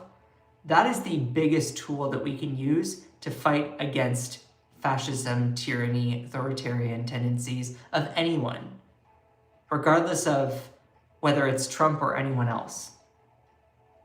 Because this government is for us, for all people. So having any one person trying to expose or not give all the information or hide away or take away the right for people to view that is going against, that really does go against the American spirit. That's just me. Yet Zamudo also notes that there are practical tips to protect yourself in the act of recording authority figures like ICE. There are always ways to be safer, to consider your own security, and also the security of those around you. Here are some of those tips that Wired has assembled from speaking to those who have used the radical act of pointing video cameras at authority figures for activism in the media and in the court. Before filming, this is important to note. When filming ICE or Customs Border Patrol agents, or more generally recording events at a protest, using an alternative or burner phone can help protect your privacy. This is really important. If you all can share the live or send some likes, it really does help out the stream. This is important for people to know. If you are on the ground or anywhere, just this is a really important part. If you want to film ICE agents, you have the legal right to do so, though there are always risks involved, especially with such a rogue Gestapo. So, before filming, it's important to know this. Using an alternative or a burner phone can help protect your privacy and also those around you. Still, leaving no digital trace at all is difficult to achieve. Immigration officials have built vast surveillance capabilities, including buying up online advertising data, deploying surveillance drones, tapping into license plate reader networks, and accessing systems that can monitor mobile phones across entire neighborhoods. You know, it's your sound, it's an echo. I'm a new creator, dude. I just set up my new area. Don't come for me, bucko. Good to know that there's an echo though. I was gonna ask. Chill, dude. And also, I'm not made of money. Unlike these far right-wing content creators that can afford all of these things from their fancy corporate sponsors, I am a hole-in-the-wall creator, okay? So if you are like, oh my god, your audio is so bad, deal with it, dude. You don't like it? Scroll on. I don't care. I don't care. These people are so funny. They're like, oh my god, your audio is awful. You don't even have the courage to show your face in a profile picture, so sorry. Beyond widespread surveillance, ICE or Border Patrol access to your words. Okay. Beyond widespread surveillance, ICE or Border Patrol access to your phone could pose digital surveillance risks, either while you're at the scene or at a later date if you're detained, and they take your device and extract data. If you are bringing your daily device to a protest, turn off biometrics, disable all face ID and fingerprint unlocking systems, and instead use a password or a PIN to secure your device. Officials must have a warrant or court order to demand a PIN or passcode from you. Oh, interesting. Whereas it is easier for them to compel you to unlock your device using a biometric. Interesting. That is interesting, because what they could do is they could take your phone from you and hold it up against your face and then they get in. But, you know, if they have to type in a code, that's actually a little bit more secure. Interesting. So if you end up going to an ICE protest, I suggest turning off the facial biometrics. That's interesting. Good to know. Disable all biometrics. Maybe I should just do that in general. In practice, though, you may feel pressured to unlock your device for agents no matter how it's secured, so using an alternative device that doesn't have your whole digital life on it helps minimize how much gets revealed in the worst case scenario. That's good advice. So if you are able, if you go and film ICE agents or what they are doing, observing them, then make sure, if you have the ability, to get a different phone and don't have biometrics, not facial ID or fingerprint, have a passcode. Having a separate phone protects the integrity of your own personal information, content, data. So using a burner phone, disable biometrics if you have the ability to do it. When filming, you should start recording as soon as possible when you're at the vicinity of the incident, and keep the camera rolling as long as you can. Filming horizontally rather than vertically includes more of the scene. Quote, we think it's really important to try and capture as much of the situation as possible continuously. If you start and stop your footage, it's easier for people to say it has been manipulated or things have been cut out. That is very, very fair.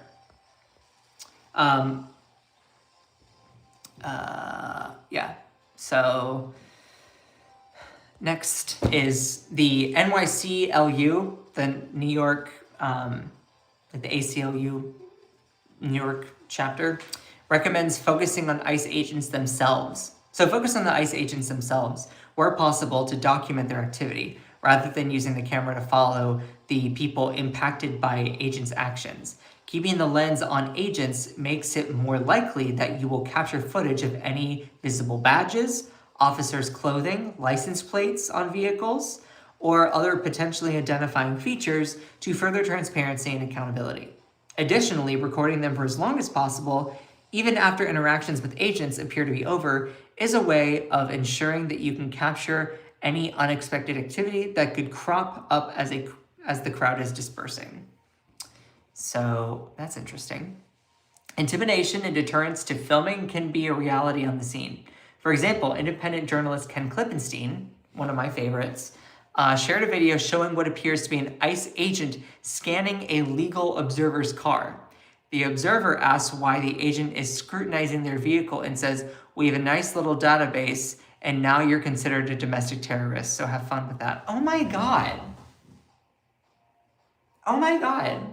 So they deem anyone who is just genuinely filming what they're doing as a domestic terrorist. So the person with the phone recording other people brutalizing, shooting, the person who's recording is the domestic terrorist, according to them. Compared to the people who are wearing masks, brandishing guns, shooting people, pepper spraying them. Are you fucking kidding me? See, regardless of your political affiliation, regardless, take all that shit out. Look at this.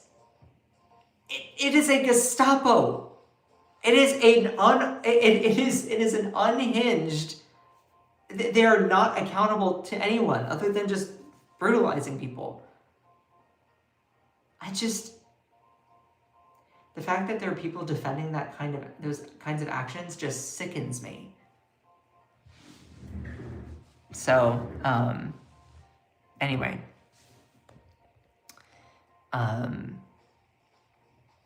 Vet here, use burner phones. The prepaid one from Walmart worked the best. No personal information stored in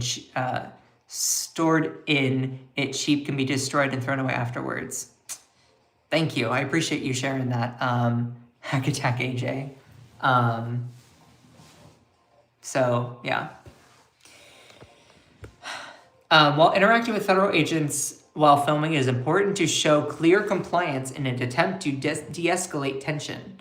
The aim of documenting ICE is to create accountability, not to intervene in their operation. When possible, it can be helpful to capture yourself on video interacting peacefully with agents and complying with their orders. So, of course, you have the right to protest, the right to resist, all of that stuff, and stuff like that. If they're saying for you to step back, so that they don't say you're interfering. But also, yeah, that's a whole nother thing. These ICE agents are so rogue that when they say, "Oh, you're interfering," it could literally be you being super, super far away from them. Like, this is where we're just supposed to then just trust law enforcement. We're supposed to just trust them. Like, in some capacity, you give trust. Of course, you want to give people the benefit of the doubt. But the fact that this trust has been eroded because of what they've been doing. So sorry, I don't really take what ICE is saying seriously because they don't have a lot of trust built up in my eyes. You know? And so if they're saying for you to step back, so they don't say that you're interfering. They might anyway say that you're interfering, regardless. Just pointing that out.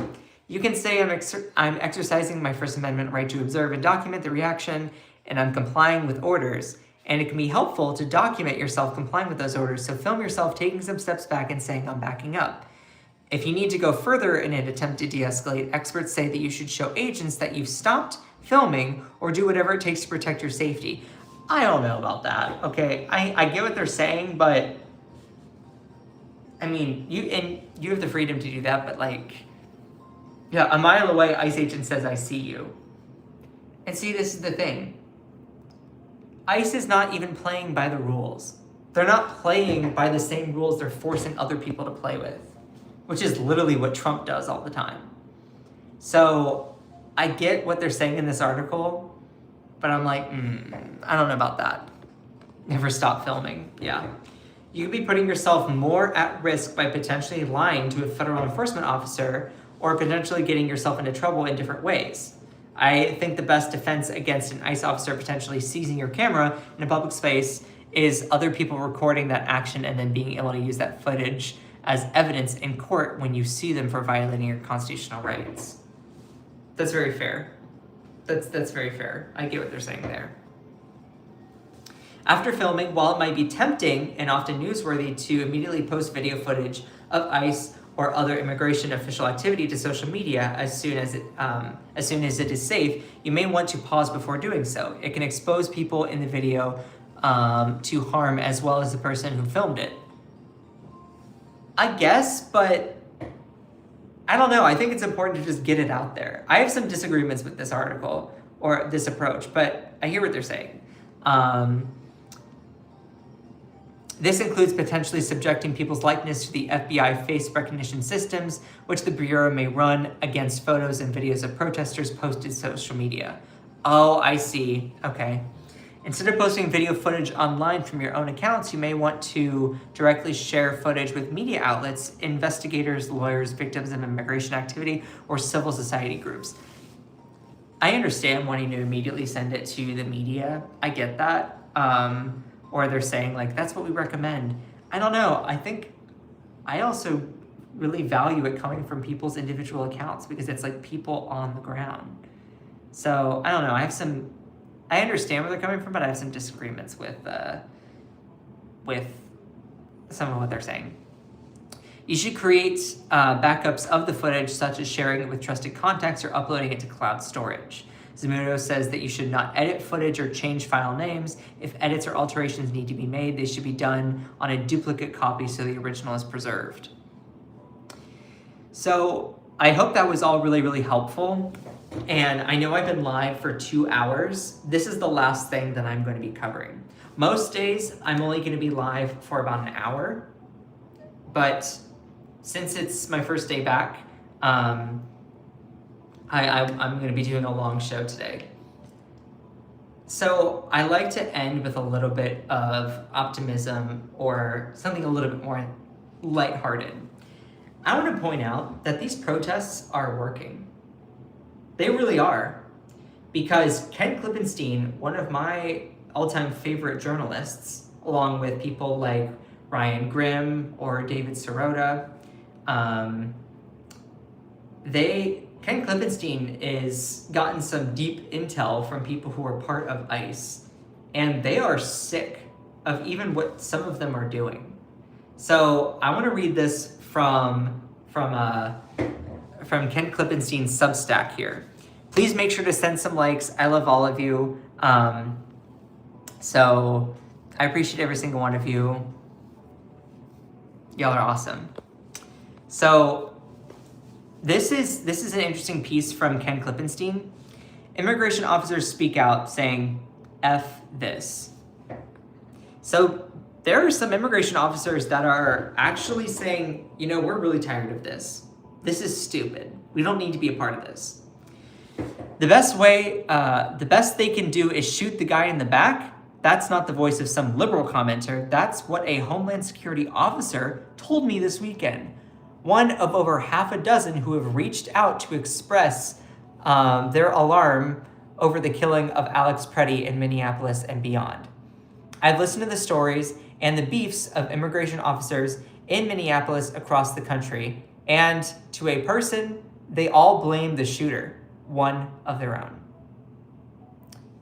So it looks like inside ICE, they're all like, yeah, it's absolutely the fault of the shooter.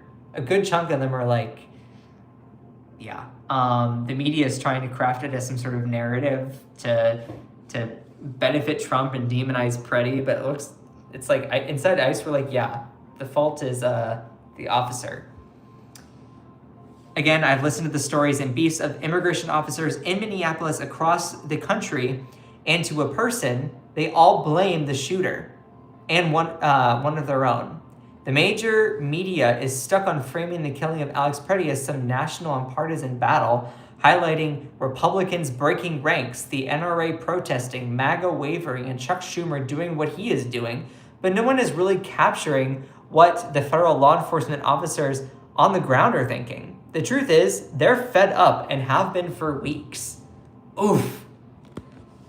They paint a picture that is more Police Academy or even Reno 9/11 than a Gestapo on the march. Yes, they agree that Washington is a huge problem and are uncomfortable with the mission creep that is taking them away from actual immigration enforcement.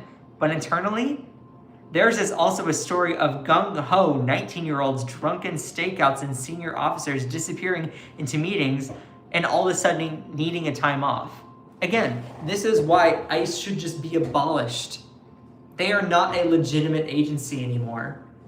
You can argue that they never even were. You can argue. I think that in general, ever since the Obama years, they were kind of used as a tool to be brutal. And it's, yeah. But it's funny because, or it's not funny, but now you have all these 19-year-olds that are just super gung-ho to become these ICE officers, and the brutalization is the point. Not the protecting and serving, it's the brutalization. They're also frustrated with the narrative unfolding and the information war being waged from Washington, including the flamboyant defense of the shooting and other controversial moves on the ground. As much as I support this administration, there needs to be more common sense in situations like this, not a knee-jerk damage control narrative that does not line up with the evidence on video, one Border Patrol agent said in a private chat group that was shared with me. Quote, this individual was shot 8 to 9 times while unarmed. So these private chat groups are like, yeah, ICE is to blame. Like, they acknowledge it. This is the thing. Mainstream media, they talk about propaganda, it's propaganda. It's just, this society is crazy. We can't always support what happens just because it's one of us. Some good, solid critical thinking there. An ICE agent was even more critical. Yet another justified fatal shooting, 10 versus 1, and somehow they couldn't find a way to subdue the guy or use less than lethal. They all carry belts and vests with 9,000 pieces of equipment on them, and the best they can do is shoot the guy in the back. Overall, as someone who has been covering this for months, I am struck by how angry Homeland Security officers are with their own agencies and their blunt dismissal of the Washington leadership. All of the immigration officers I've interviewed for this story spoke on the condition of anonymity. Like, they didn't want their identities released. Though I would also say, like, if you're speaking on the condition of anonymity, I get it, but like, stand up and fight back and just resign. Sagging morale and declining standards are a constant theme I've picked up. Problems that these sources say have been festering long before the deaths of Preddy and Renee Good, and ones they very much contributed to these outcomes. More than one ICE agent in particular complained about how Washington's focus on labeling protesters as impeding federal functions and thus breaking the law, and the vilification of Antifa and others labeled paid agitators, leftists, radical extremists, and terrorists is confusing the ranks while also distracting everyone from the immigration enforcement mission. Quote, I can go on, but overall, it's been a ridiculous experience, one ICE agent told me.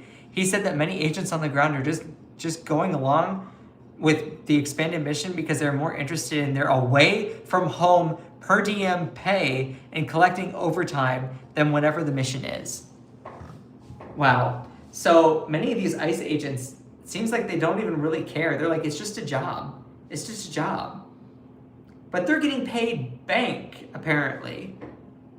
But just because you're getting paid bank doesn't mean that you should allow that to continue.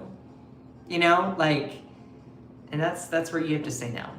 That's where you have to say no. It's just, wow.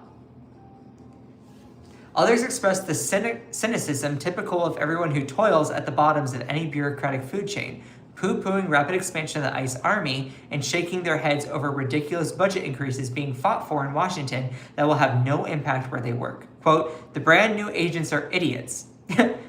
Oof. An experienced ICE agent assigned to Homeland Security investigations told me. This same sentiment was echoed by virtually everyone I talked to, with several conveying the view that Preddy's death was the fault of some skittish young recruit who panicked when he heard the word gun, if that's what happened.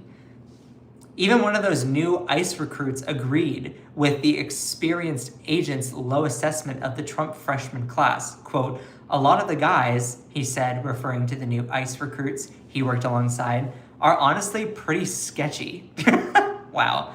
The new ICE officer continued, I thought federal agents were supposed to be clean cut, but some of them would pass around a flask as we are watching a suspect drinking on the job? Drinking on the job.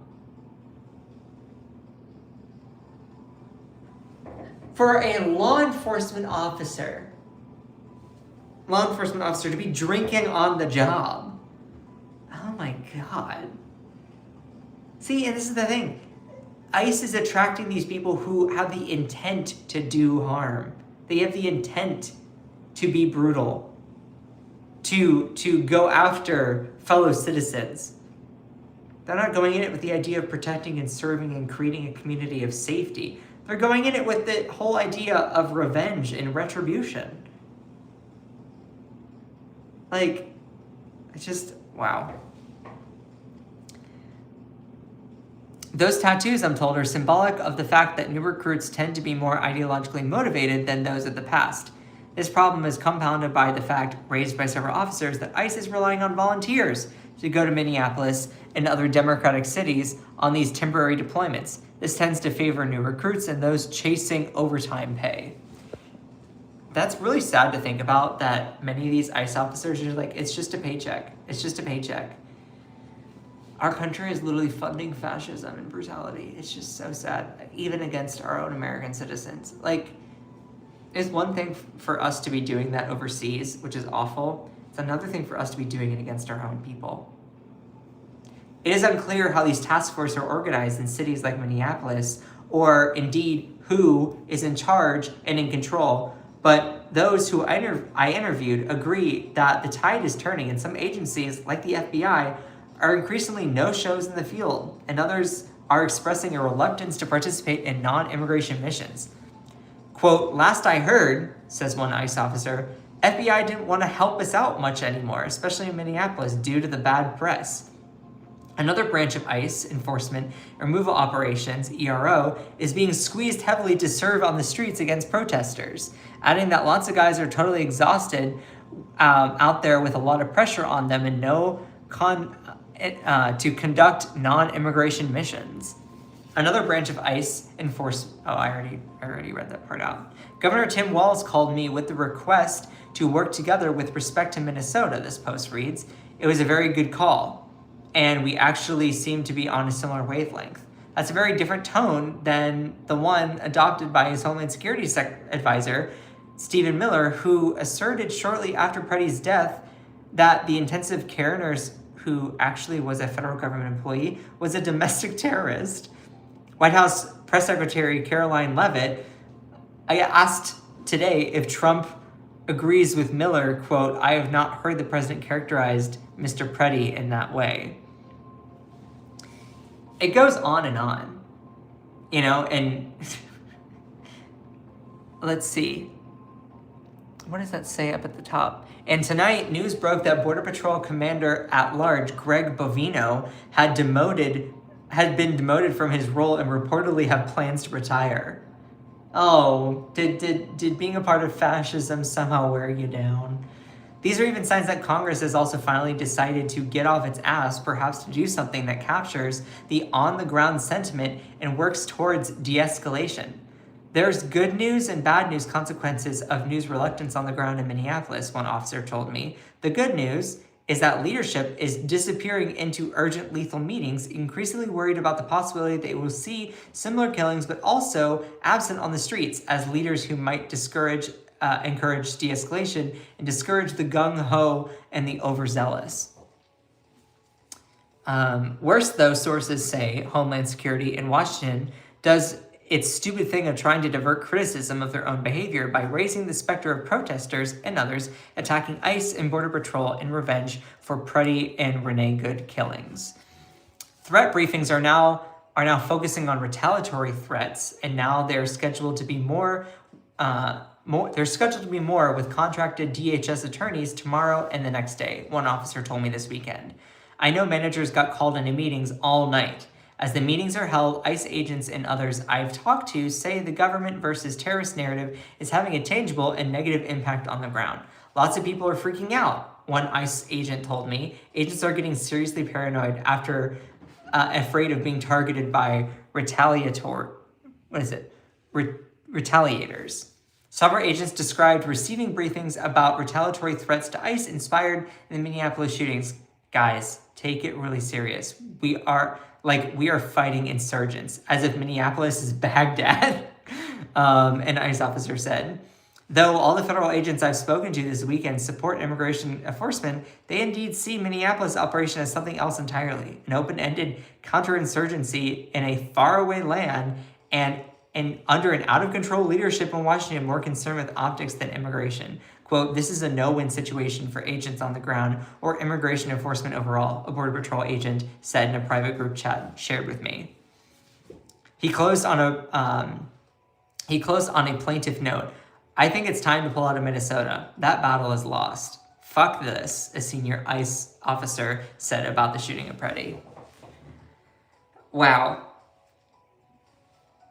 So what Ken Klippenstein is really getting at here is that many ICE officers are internally, many of them are like, yeah, screw this. We don't need to be here.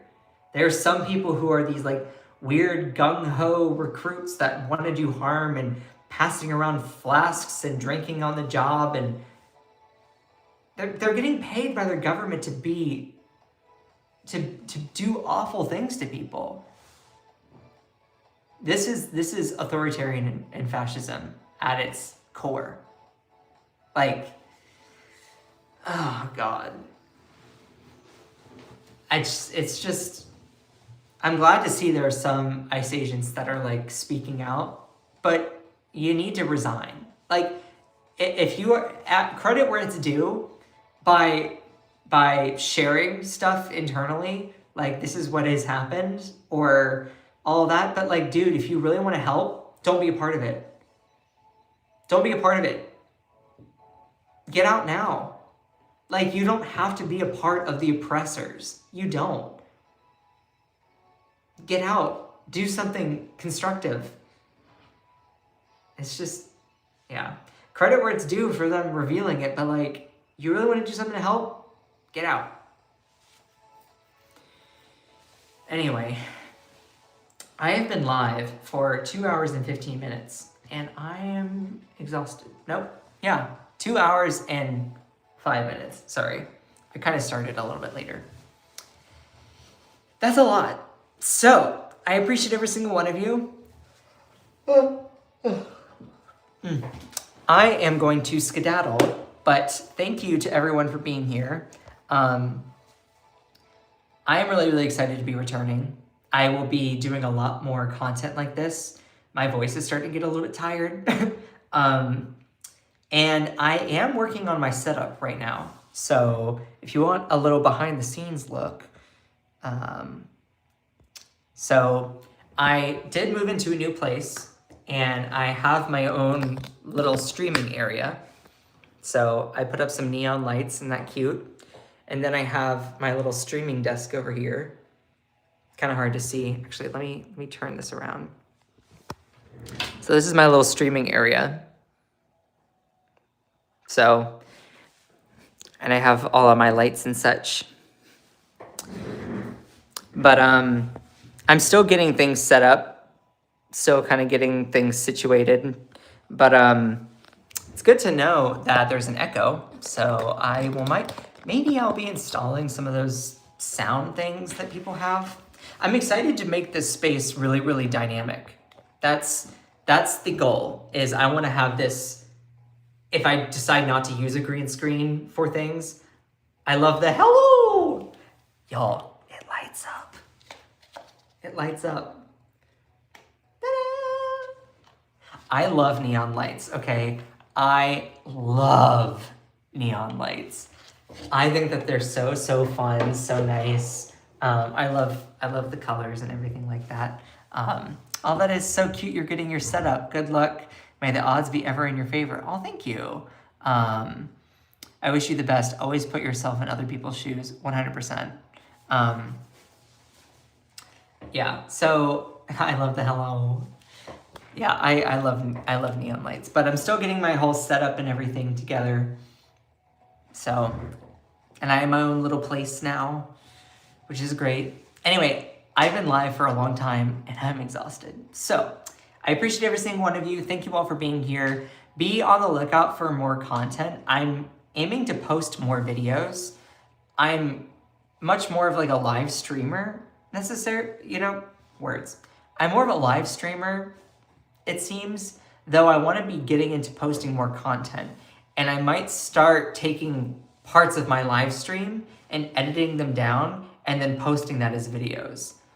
I think that might be the move. So I appreciate every single one of you. If you want to see more of a certain thing, or you want to see certain things, let me know. I appreciate all of you. Shout out to my amazing moderators in here. C-Bar, you're amazing. All of my moderators in here. Akicha, Kantisa, Joanna Tech, Ilisa. I cannot do any of these without you all. Ellie, Jenny, Kate, Cherie. I seriously love all of you so much. C-Bar, thank you. Anyway, just remember that you are beautiful, you are loved, you are valid, you are strong, and you are fierce. Don't let anyone or anything ever, ever, ever, ever, ever dim your shine. I love all of you so much. Bye.